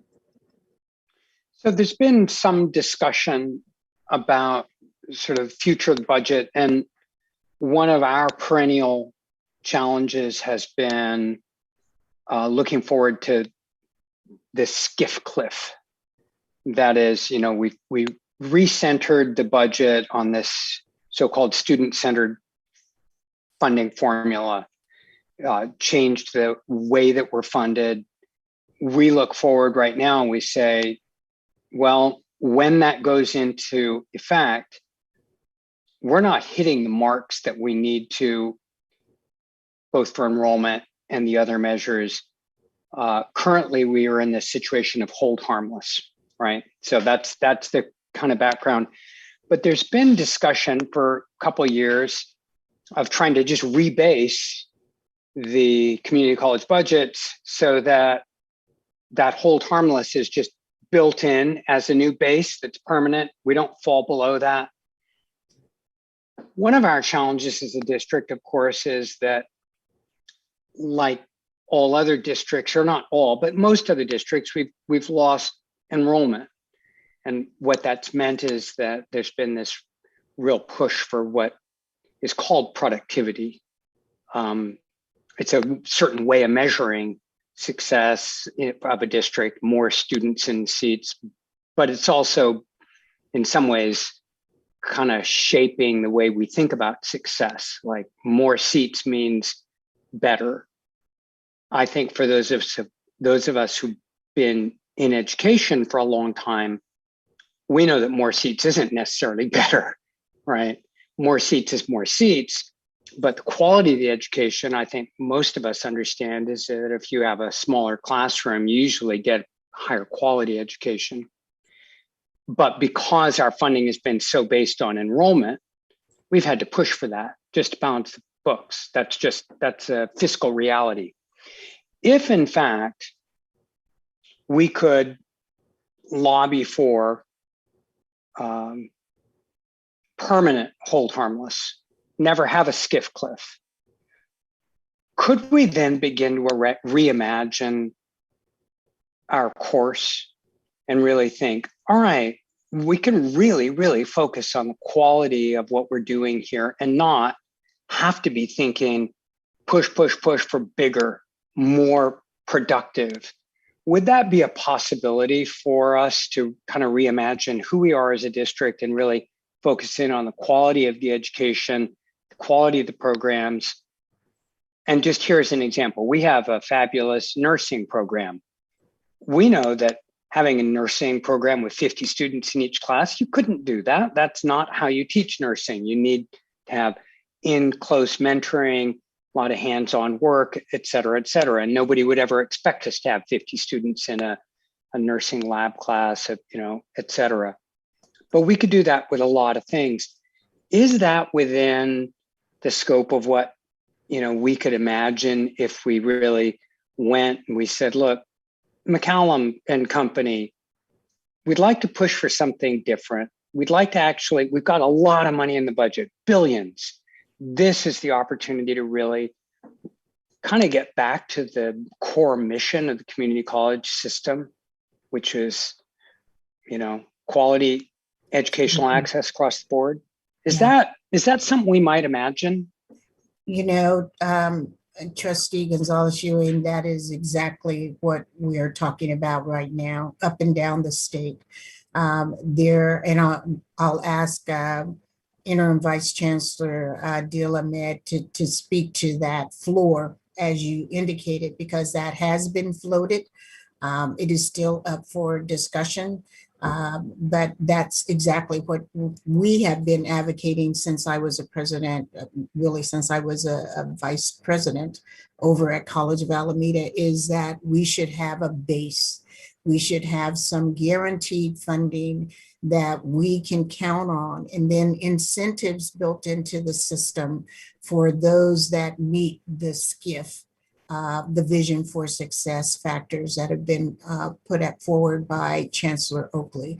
And that is really right now what the discussion is, re-benching from where we are now to 2023.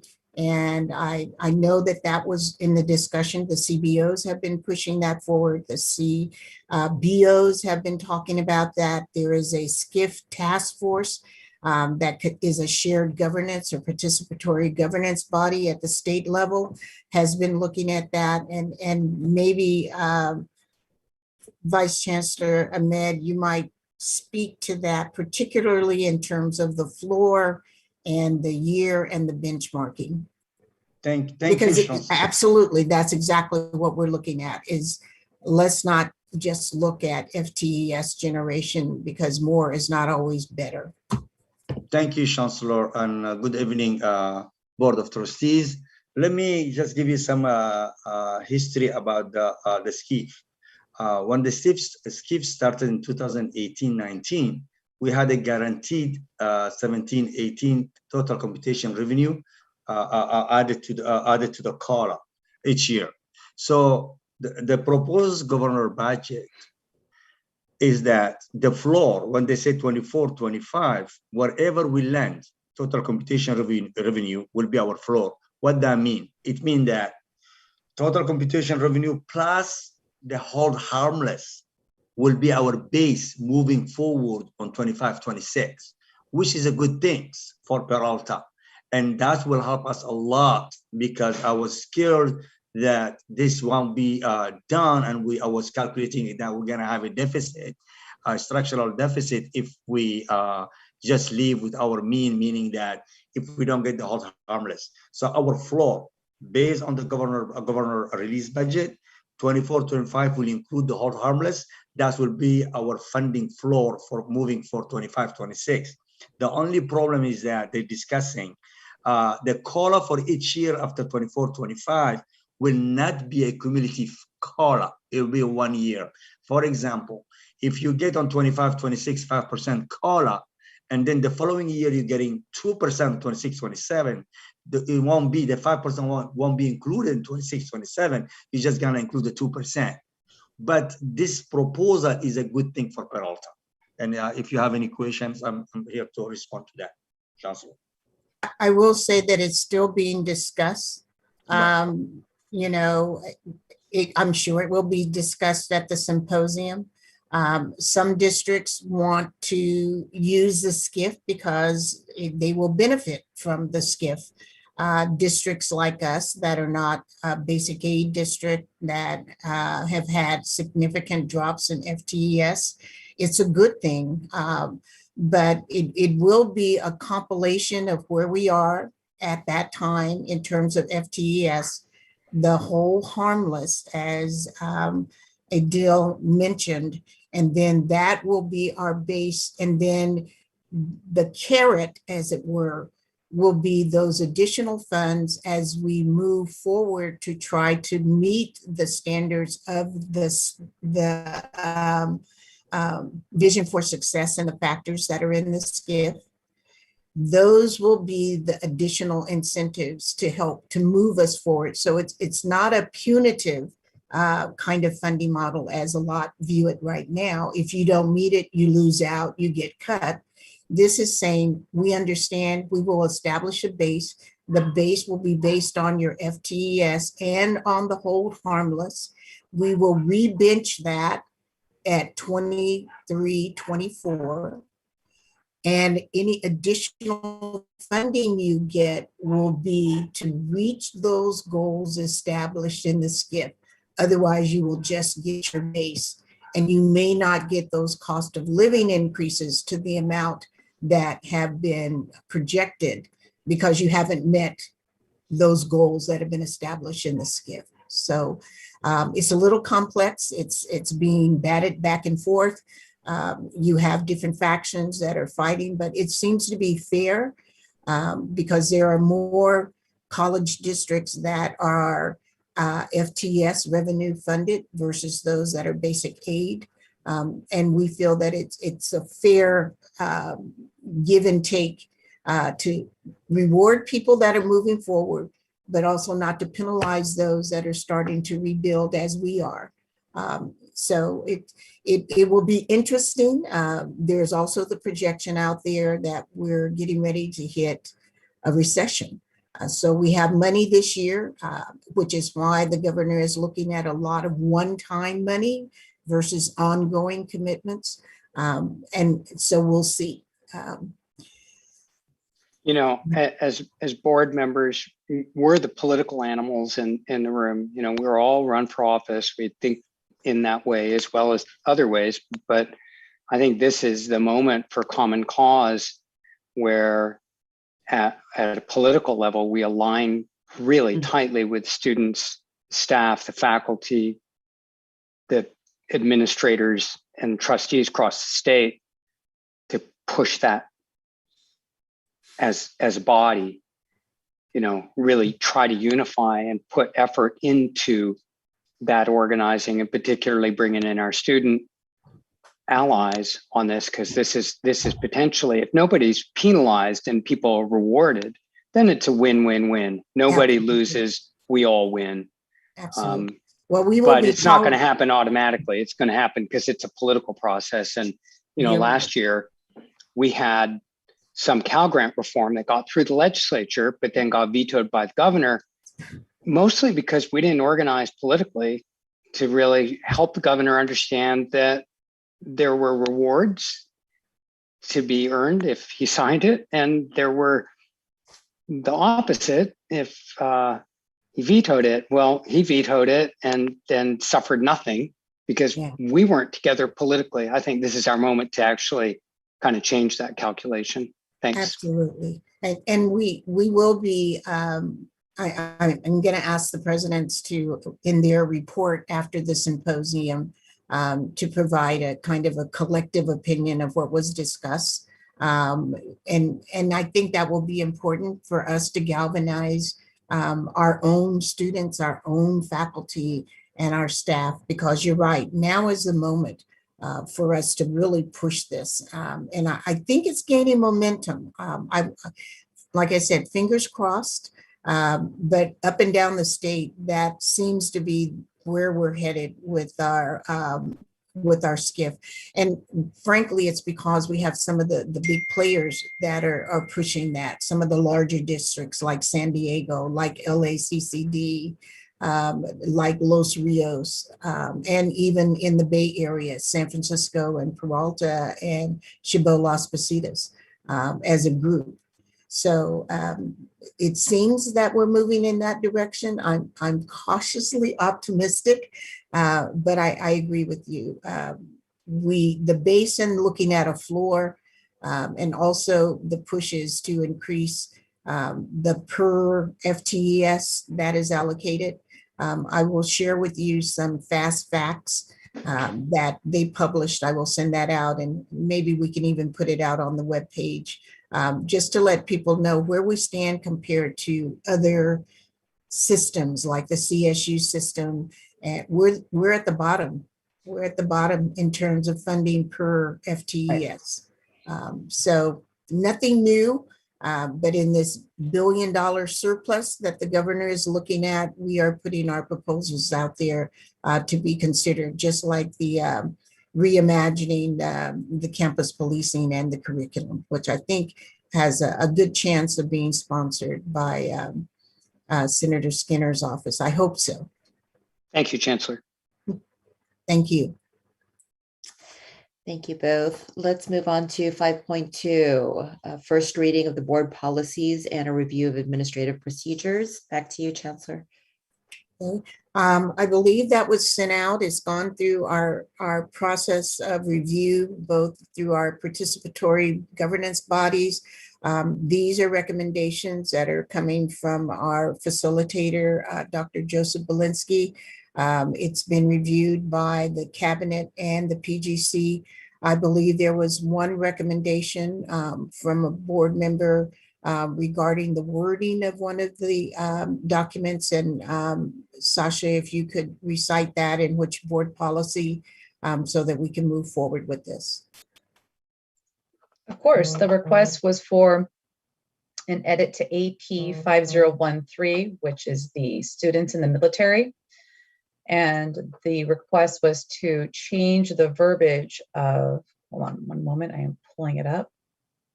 Residence determinations for military personnel and dependents be changed to members of the armed forces and dependents. So that will be updated, and then I will bring it back to the next board meeting for the final review. Unless there's any questions, as I said, these are recommended by the league for adoption, and they have been reviewed by all of our participatory governance bodies, as well as the expanded cabinet of the chancellor. And we recommend approval with the exception of the one policy that will come back. Okay. So let us move on to the consent calendar. Can I have a motion for the consent calendar? So moved. Thank you, Trustee Bonilla. Thank you, Trustee Withrow. No discussion. All right, let us take roll call. Student Trustee Hogan? Yes. Student Trustee Cooper? Yes. Trustee Withrow? Yes. Trustee Jenkins? Yes. Trustee Handy?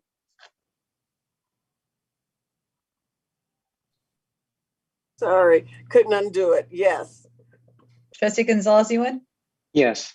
Trustee Bonilla? Yes. Trustee Delphine Polk? Yes. Trustee Napolia Bellaris? Yes. Motion passes. Thank you. We are now at action items. 11.1, consider Board of Trustees nominations for the CCCT board election slate. Do I have any nominations? Move approval of the nominated individuals. You know, we were looking at this and I am not sure. I may need clarification. I think this is for our nominations. Do we have any nominations? This is to give, if our board wants to, or if anyone wants to be nominated from our board, that's what this is. Yes, that's That is what's correct. Okay. Any nominations? No. Okay. None whatsoever? No. Okay. Not you, Cindy? No, done. So since we have 0 nominations, we need not vote. We need not do anything. Right. That would All be right. correct.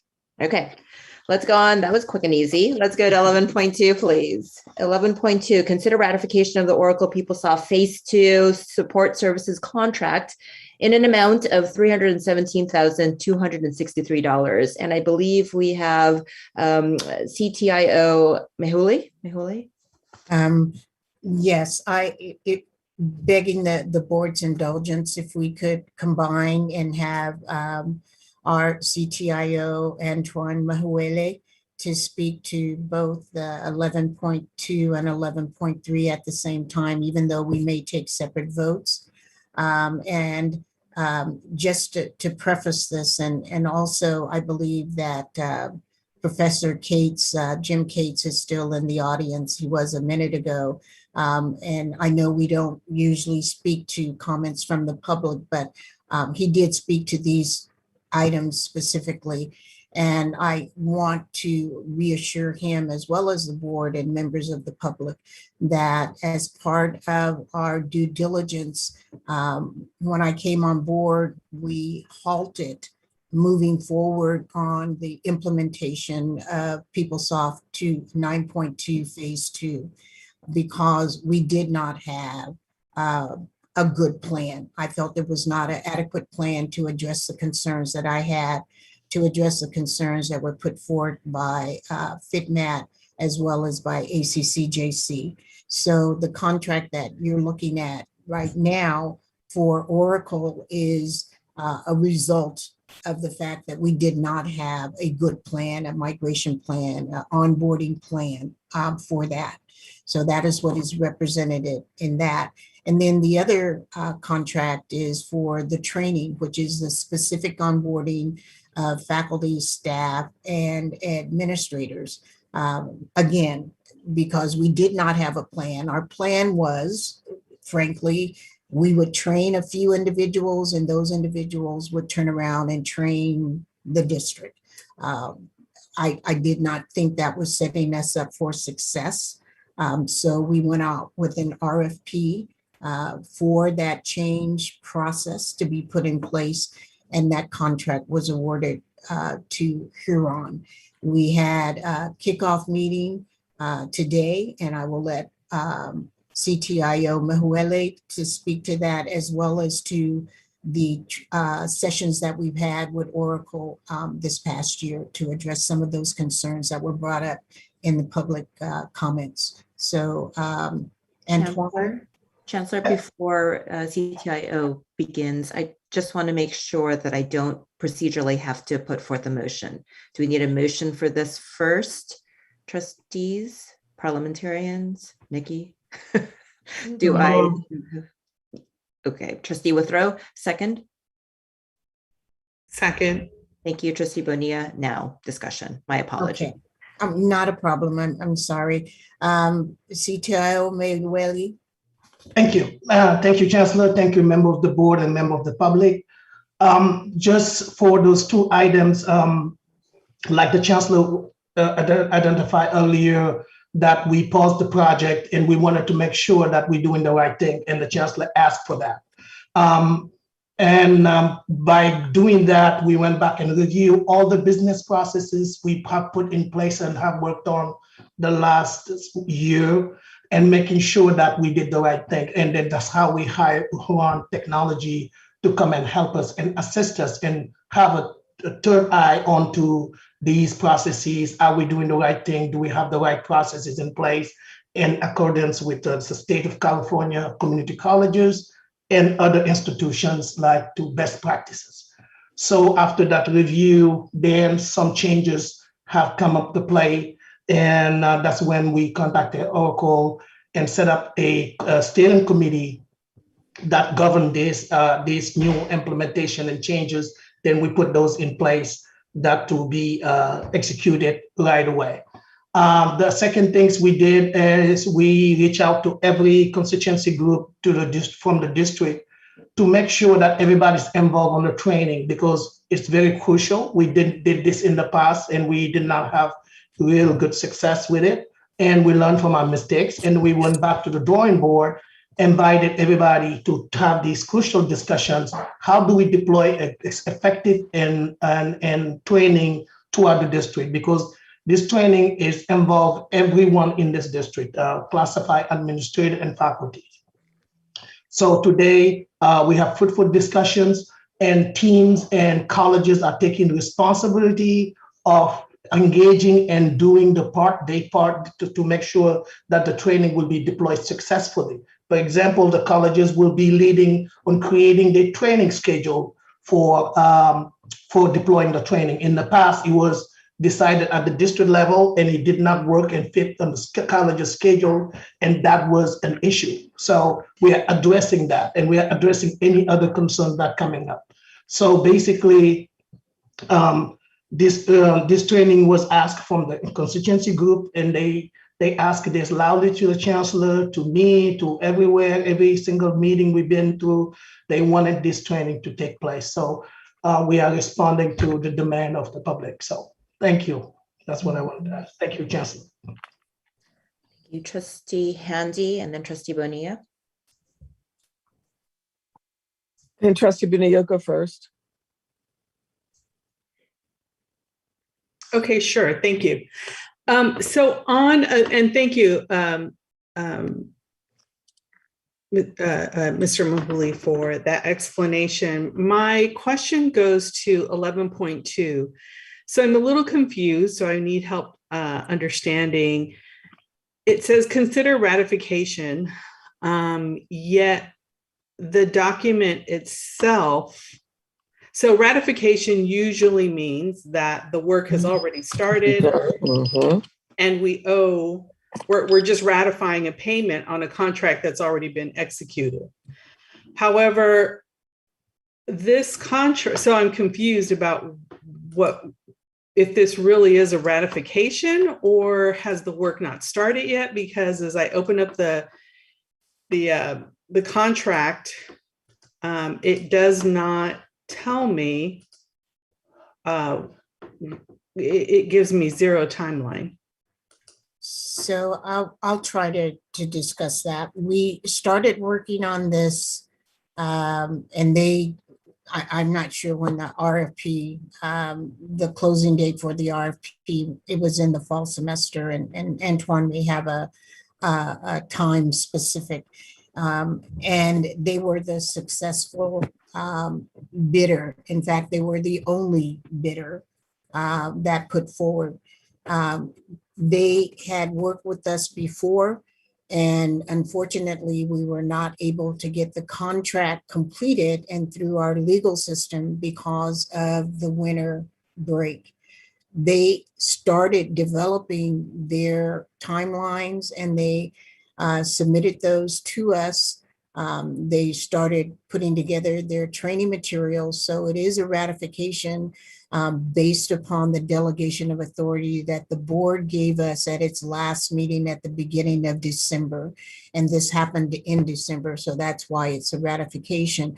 But because of the break and coming back, it looks like it might be an approval, but it really was based upon a decision that was made during the fall semester, during the break between me and with Huron, based upon the RFP process that we went through. So it really is a work that will be completed and aligned with the contract or the go live date, I should say, that was established with Oracle. With the Oracle contract, it is an amendment to the existing contract that we had with them, which is listed in the historical information on the agenda item. And again, that was a decision that I brought to the board and said that we were going to stop. That was my recommendation, that we stop with the implementation, because we were supposed to go live back in September, I believe the end of August, September. We were not ready. We were absolutely not ready, and we would have had another failure. And failure is not an option. I've said that on more than one occasion. And I knew that it was going to be some cost associated with it. I will tell you that I feel good about where we landed. You are not looking at the figure that they originally put forward. I figure I'm a pretty tough negotiator, having had a background in that and teaching in that area for a number of years and being a dean over technology and information systems and having worked in it as a classified employee. They went back, they came back a second time, and then they came back a third time. So you are looking at negotiations that happened over that period of time with the resultant amount that is listed there. And it's the other thing that they did is they built into this system where we can get assistance without having to be nickel and dimed. Every time we ask for something, then they give us another cost and another fee. This is built into the contract with Oracle that gives us that flexibility, which I think was something that we needed all along. But again, it takes negotiation on both sides, and you have to know what you're asking for. And I think maybe sometimes we did not always have those individuals sitting on the other side of the table. Okay. Thank you for that, Chancellor. I'm not sure. So I'm still a bit confused about ratification versus brand new contract. I'm looking at this contract and it's telling me that the offer, this amount, $317,263.49, this offer is valid through, this proposal is valid through February 28th of 2022. On page 2 of the contract, which goes all the way down to page 44. That's where you look, right? Because we're piggybacking off of something else that's 44 pages long. And so it's a bit confusing for me when I look at this in terms of, so I just want to make sure that we are moving this item forward correctly. If it's a ratification, it tells me that work was already started on this contract, not something else, right? On this particular scope of work. And if the work was already started on this particular scope of work, then I'm confused about why it's an offer that's valid until February 28th of this month. That's one concern. The second is I see a term timeline for services to be completed within 12 months, but I don't see any timelines associated with milestones. And this is a fairly large amount. That's the second issue. And I'm okay to take this offline. And the third issue is, and I don't mean take it offline. I'm sorry, that's not what I meant. The third issue is, I was just thinking about this. Oh, additional costs. We constantly hear a reference to all costs are baked in. But when I read through this, as long as everything is done remote, and as long as Peralta complies with a whole list of things that they have to do, that we have to do, there will be associated costs if they have to come on site. So there is some anticipation of additional costs if we don't comply with whatever it is that we're supposed to do, right? There's a whole list of things here, list A through K on page 3 of 13. It tells us this is what you need to do in order to fulfill your obligation, Peralta, to get this done. And then if anything cannot be done remotely, or if anything can't be done because we haven't complied with what we're supposed to comply with, there will be additional costs. And it states it very clearly here, but those are my main issues with this, and I just need some clarification. So, yeah, they did start the work on this before tonight. So when we say ratification, it was the commitment that I made to them that they could start the work. One of the things that is included in that particular contract is not only the work to bring up the modules, the HRM module and the finance module, but from the time that they stopped work on going live to now, there have been updates to the system. They have one, sometimes two updates to the 9.2 platform. So that is also part of this contract, which we would have to pay for anyway, but we rolled it all together in this adoption. So they have already started doing those updates and making those upgrades as part of this contract. The other items that you see there that list things that we're supposed to do is because in the past we haven't done those things. And because we haven't done those things, to be quite candid, they felt that they were being blamed because it wasn't their fault, because the district didn't follow what it was committed. Well, and whose fault is that? Okay. Oh, sorry. Well, it's Chancellor, both. you It's made both of us, right, Trustee Andy. It's not just them, but you know, if it's like. Sorry, if- I was talking to myself. I didn't know I was muted. That's okay. That's okay, Trustee Handy. I appreciate that. But so you answered a very, very specific question for me, Chancellor, which is the work has already begun. So that stops me from making any other comments related to this particular contract in terms of what we need to do today, because what we need to do today is we need to ratify this contract because work has already begun. So that's very clear to me. So I think now my additional comments, I'm just going to reserve for hopefully for follow-up. So I'd love to see a more concrete timeline. I'm changing my stance on. I'd love to see an updated timeline moving through. I'd love to also, and Trustee Handy has asked this plenty of times, what are the anticipated costs that we can expect as a result of IT continuing to move forward and being updated? And I will stop there and thank you so much. Okay. Did you have a comment, CTO Maweli?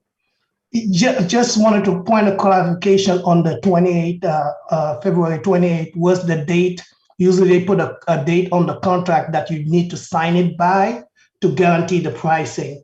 If not, if you don't sign it by that date, then the price is subject to change. But that's not the price. This contract is a 12-month contract. It goes beyond even the go live. It will support us all the way to 12 months upon signing the contract. Just that point of clarification. Thank you. Trustee Handy, did you have a question or did I answer it? No, I did have questions and then I missed part of it because I got knocked off and had to come back on again. Mm-hmm. Okay, so I don't know if Trustee Bonilla asked these same questions, but I think these are questions we don't want to ignore. I preface this with every problem that we had with the original, $6 million that we allocated for Oracle was brought to us by the current IT, which has not changed, and we signed it. And then that $6 million, even though I asked over and over about the contracts and the content and locking them in and timelines and deliverables, ignored, contract was signed. Then we ended up with 10 or 11 million with none of the things that are documented that Oracle themselves said to us. So Oracle does not get to be mad at us for not doing anything because we have it as a public record, what they promised, but did not slip into that contract. And that's why I want us to be extremely cautious when we have Silicon Valley executives who have bought and sold these companies that we're dealing with, telling us that we need to have these specific processes and promises on paper. And I can't tell you how many times in the past 4 chancellors, we've had people coming in and saying, you need this to be in place. You need this to be in the contract. And it is always ignored. That's why I stopped counting at 55 million. Okay. I have been singing these same songs over and over again. I say it nicely, I say it meanly, but we still get taken. And I am really, really tired of it because if we don't have on our IT side, the people who are going to manage this, what we continue to do and what we're doing now are we are paying outsiders. And as far as I'm concerned, we should outsource IT. Dr. Jackson, you and I were at a conference about 15 years ago when we saw that process being done, and Will said they would never go for it because we spent too much money. Nowhere near. You've gone away, you've come back, we've spent so much more money, and we still don't have the basic processes in place. So what I am asking for is the sealing of any loopholes before this contract is signed. And some of the things specifically that I'm looking for is as Mr. Cates said, when you buy a system, for those of you Withrow, you've been here long enough, Nikki, remember they told us, oh no, you didn't buy that, you bought the vanilla system. Well, we were just told tonight that when you buy a system, there are processes in place as a default. But then they have to define a more efficient process, or basically the process that fits us. That's when we have our end users give input into it.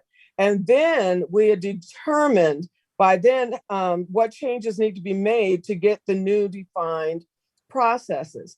That, I think we need to have that in our ratified contract, and so that we are not going to be coming back all these years saying, okay, we got a vanilla system again. Oh, we didn't buy that.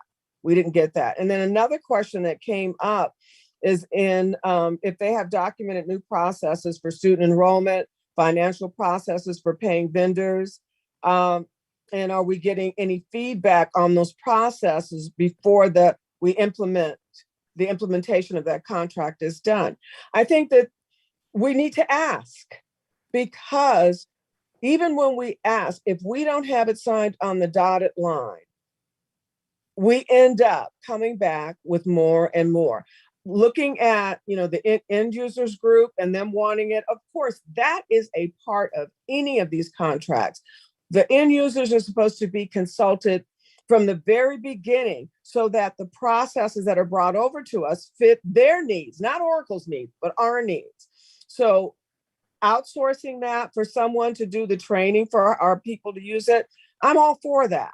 What I'm talking about is not the finished product. I'm talking about the content of what we're being offered, so that when all is said and done and our end users are all trained, they're trained on the actual processes that we need.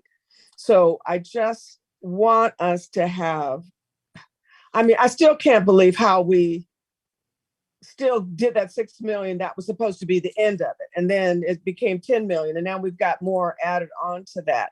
It's insidious. It's always like this. And I just don't think that we have that expertise on our side, or we have people who, technology people reviewing these technology contracts to make sure that we get what we're paying for. So I'm not mad at anything. I want to not be having this conversation a year from now. I want it all to be exactly what we paid for. Nikki's smiling. Nikki's like, yeah, one day, how in the 19 years, we're still counting.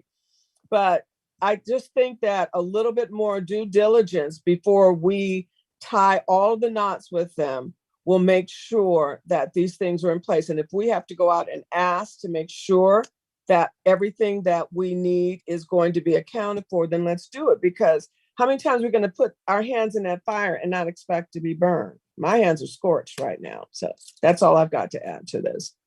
Okay, let me try to address some of your questions, but there was a lot of them. And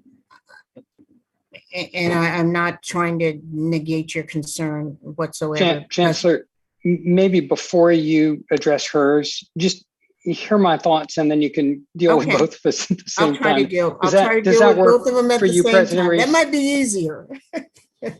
Okay, so I don't want to make a big drama about this. I remember as a candidate, before I was even on this board, I was sitting in the audience watching this board take its first vote on this stuff. And staff were saying, wait, are you sure?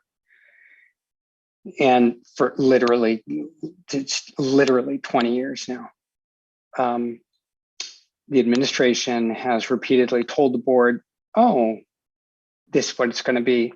And then it ends up not being that. It's like literally. So I don't want to make a big drama about this, because I'm sure this can be quite discouraging for the staff as well. And so I know that, we don't want to discourage staff. We don't want to say bad things about staff. And I don't think that's our role, and I don't think that's our intention. But here's what I do think we need when we have these kinds of contracts, when we have technology contracts. We need a timeline and we need a budget for an end goal with deliverables. And then when those timelines come and go, then we need accountability. And I think that's kind of the end of the, none of us really have the full on view of what's going on in technology. And most of us, I'll just speak for myself, but I think most of us don't have the technical expertise to really be able to evaluate it well. And so I think as a board, what we can ask for, Chancellor, is a timeline, a budget, and deliverables that are understandable so that then we can hold you accountable for those goals and do without a lot of drama. It'll just be like, did we hit the goals or not? Okay, so now what is the, how do we assess that and what are the consequences, et cetera? And I think really, Chancellor, I mean, of course, the buck always stops with the Chancellor on this. And so, you know, I think Trustee Bonilla has it right. This work has started. We have no other choice but to ratify. That's where this board is always, we're always in that position where we really don't have a whole lot of choice. But then I think at the end of the day, Chancellor, it's your reputation and your, you know, your performance that gets evaluated here. And I think that probably in closed session, we need to just put that like, all right, so this is under the Chancellor's evaluation. Let's have this discussion. And you can come forward with the very clear timeline and goals. You know, 20 years on, and I literally have not seen one contract that has come through with performance. And I think Trustee Withrow and Trustee Handy and I have been sitting here for that entire time and never seen it done right. So, you know, that's why I'm smiling. It's like, oh, all right, here we go again. Thanks. Chancellor, you are muted. Thank you. I was saying that I was trying to pull all of the comments and the questions together. And I was also looking on my computer for the timelines that we go over with Oracle. I've had at least 3 meetings with Oracle regarding the restart of the go live for phase 2. And that, and trust me, it's an eye chart. I will forward that to you. I just don't have a copy of the last one that we went through, because what we do is it's like a Gantt chart in a spreadsheet that lists all of the tasks that we have to do to reach the end goal. It has across the top months and weeks of when that should be accomplished, and then it's color coded, whether it's red or yellow or green. And each week when we meet, or I think Antoine meets with them on a weekly basis, I meet with them more on about every three week basis, is we review that spreadsheet from the last time that we got it to where it is now to make sure that we're on track. And before they can go forward, and this is to address something that Trustee Handy said, before they can go forward with certain implementations, we have to prep our system for that. So if there are patches that need to be in place before they can do the upgrade, they can't do the upgrade if the patches aren't there. Our staff is supposed to do those patches, not Oracle all the time. Sometimes it is us, sometimes it's them. But it's like building a house, and you can't build a house. You may have the picture of the house, you may have the architectural drawings, but until you lay the foundation and the cement, you're not going to go anywhere. So if your cement guy hasn't laid the cement down, it doesn't matter how good you are, how great your picture is of what your finished house is going to look like, you're going to get behind the 8 ball. And that's where we've been. We have not laid the foundation for them to come in to put things in place. So some of those things that you see in the contract are building in protection for them to say, there will be no additional cost, but these are the things that you need to do for us to make sure that we stay on schedule so that we can complete in a timely manner. And that is why I attend those meetings. I'm not the IT person. I have a CTIO to do that, but I'm not leaving it just up to him, because frankly, we haven't always moved forward. And that's for a number of reasons. It's not just on him. I think it's a number of reasons. And part of it is people blame it on IT. It wasn't successful because IT didn't make it successful. It's not IT. They are not the subject matter experts. They are IT experts, but they don't know HR. They don't know finance. They don't know fixed assets. So that's why I stopped the process, because those individuals were not participating in the planning. Just like Professor Cates said, the process was not working.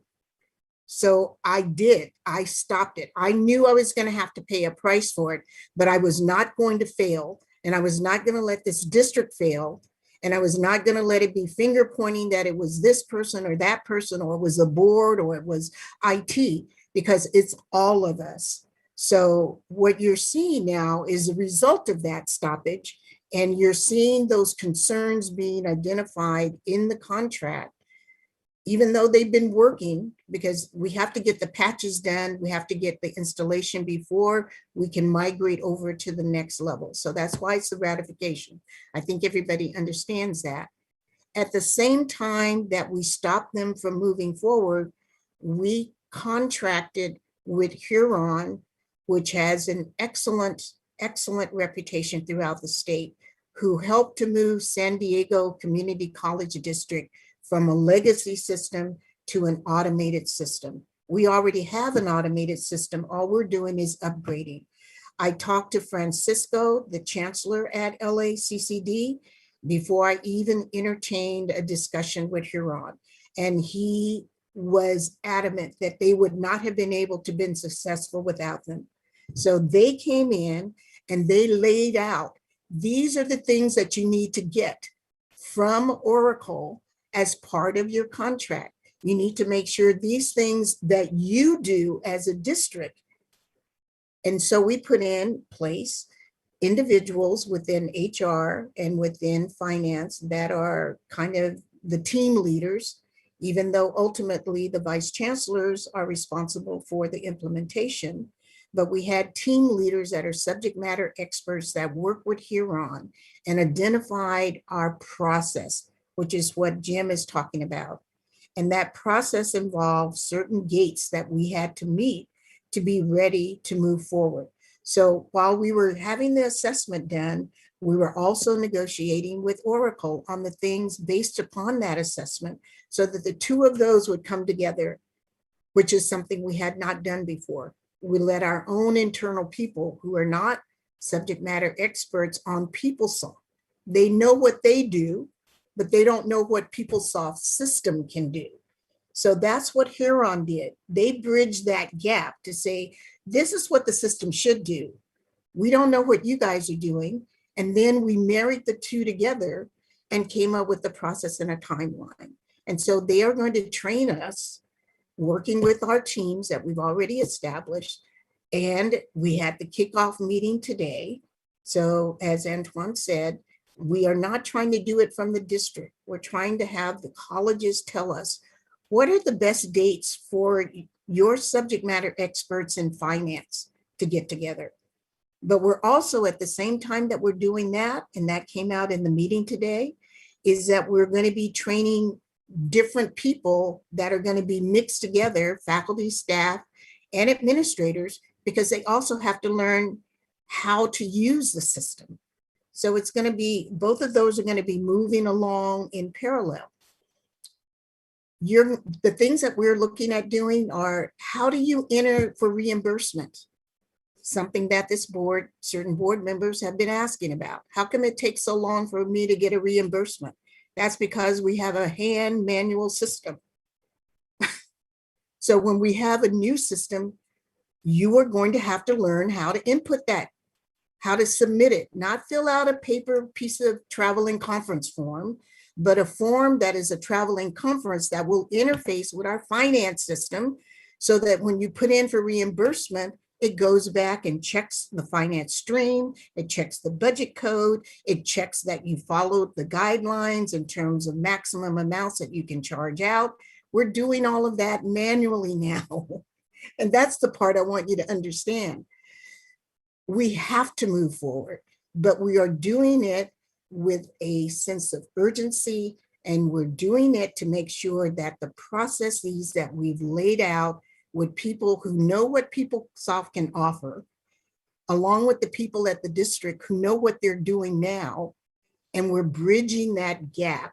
And Oracle is bringing us online with a system that will not only address the upgrade that is necessary with the foundation, but integrating some of those components that they're going to have to tweak to make it a system for Peralta.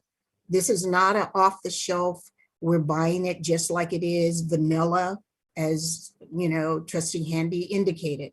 We know that. That's why the contract has been amended, and that's why the contract represents what we got from input from the assessment from Huron. So hopefully that I'm not saying it's going to be perfect, but I will tell you, you're in a better place than we were when I came here in terms of moving forward with this project.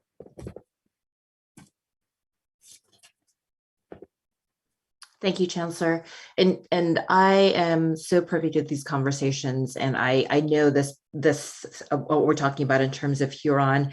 And I think what I realize now, and this is partially my fault, so I'm going to apologize to the trustees. As I look at this board agenda item, when I first looked at it at board agenda review, it looks, and the subject header is a lot like the support services renewal contract that we get from Oracle often at $300,000 that we have approved because it's part and parcel of the contract. What I didn't realize, and as I am looking at this a little bit more clearly, is that we should have actually taken out the PowerPoint presentation that is in this agenda item and had either you or CTIO Mehuli present on it, or I think might even be better, Huron present on it, because in that PowerPoint presentation is exactly the response to all of the questions that have come forward. They did the analysis, there were the issues, all of that is in that PowerPoint presentation. But instead, I think what the trustees hung on to was that this was another Oracle PeopleSoft support services contract, which in fact was specifically asked for by Huron in their analysis of our issues. So part of this, definitely my apologies, I should have maybe encouraged us to take that out and present on that.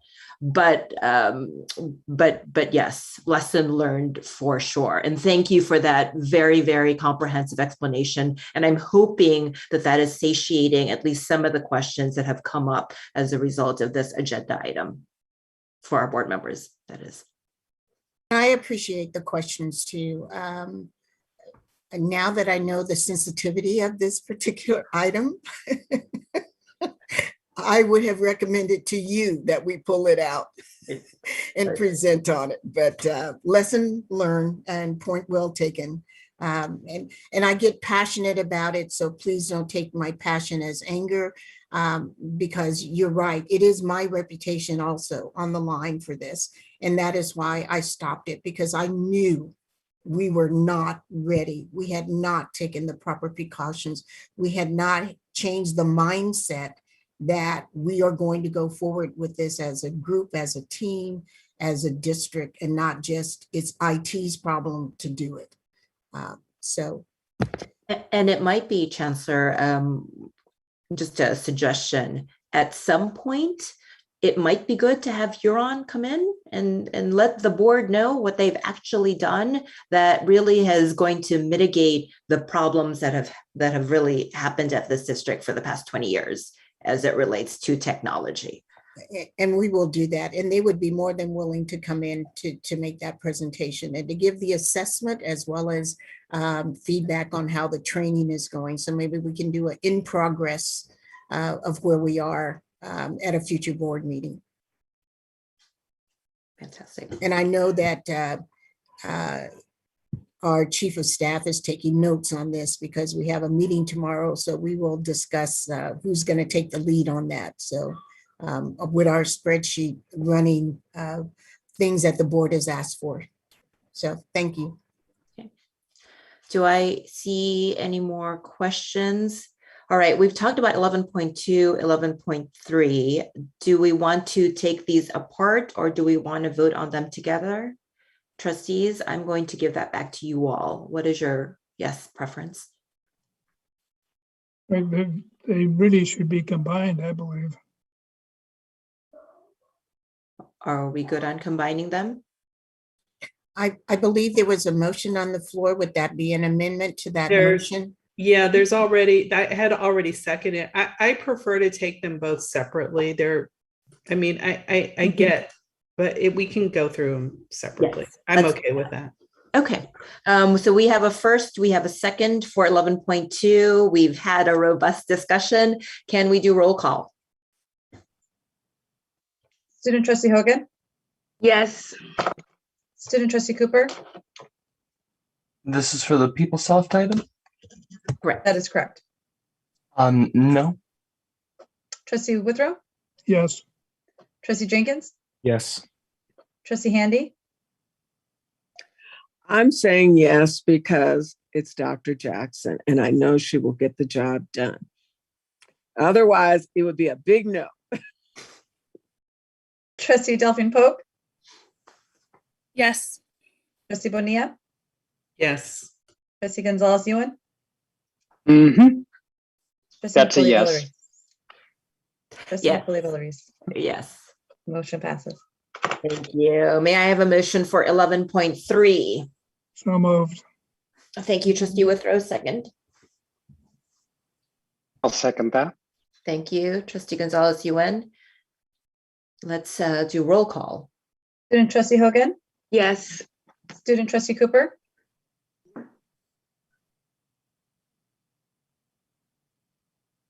I know you're Right. here. Could you repeat the item? I'm having This signal is issues.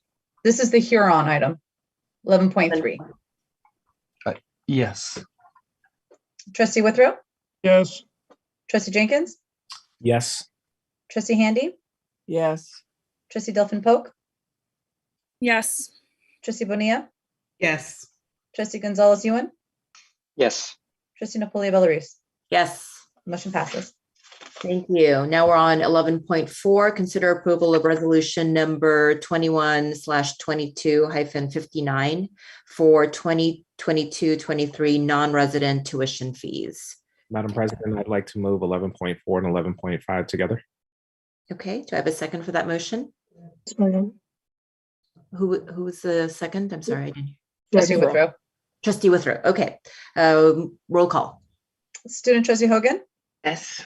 student trustee Cooper, No. trustee Withrow, Yes. trustee Jenkins, Yes. trustee Handy, Yes. trustee Delphine Polk, Abstain. trustee Bonilla, Yes. trustee Gonzalez Ewan, Yes. trustee Napoli Villery. Yes. Motion passes. Okay, we are at 12.1 Board of Trustees reports. Trustee Withrow. Pass. Okay, just going to go through my tiles. Student trustee Hogan.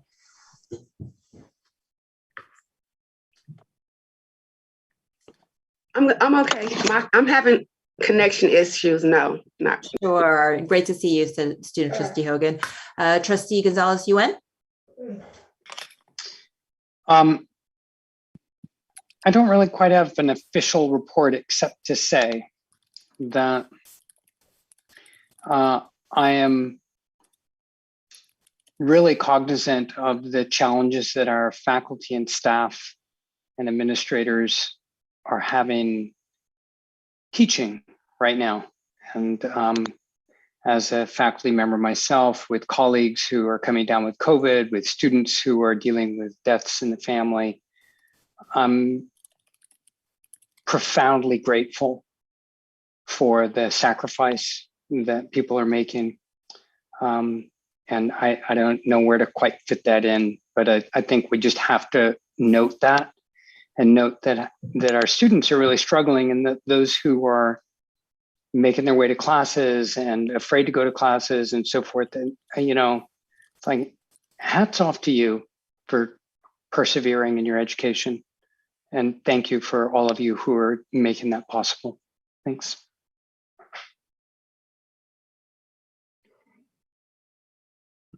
Thank you, trustee Gonzalez Yuen.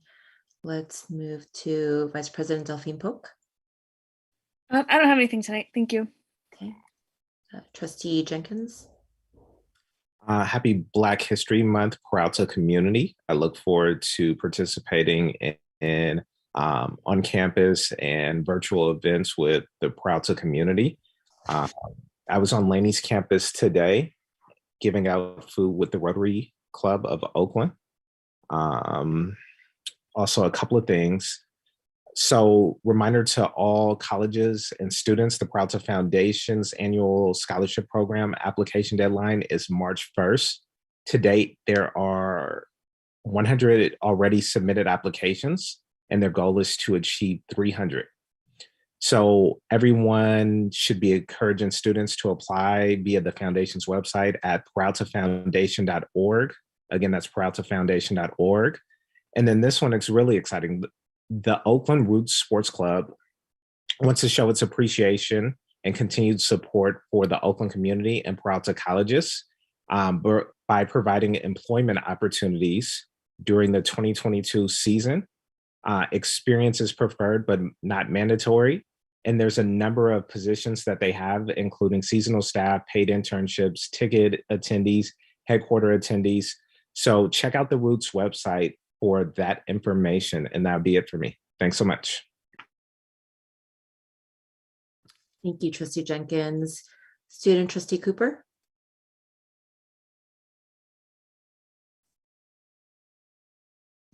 No report.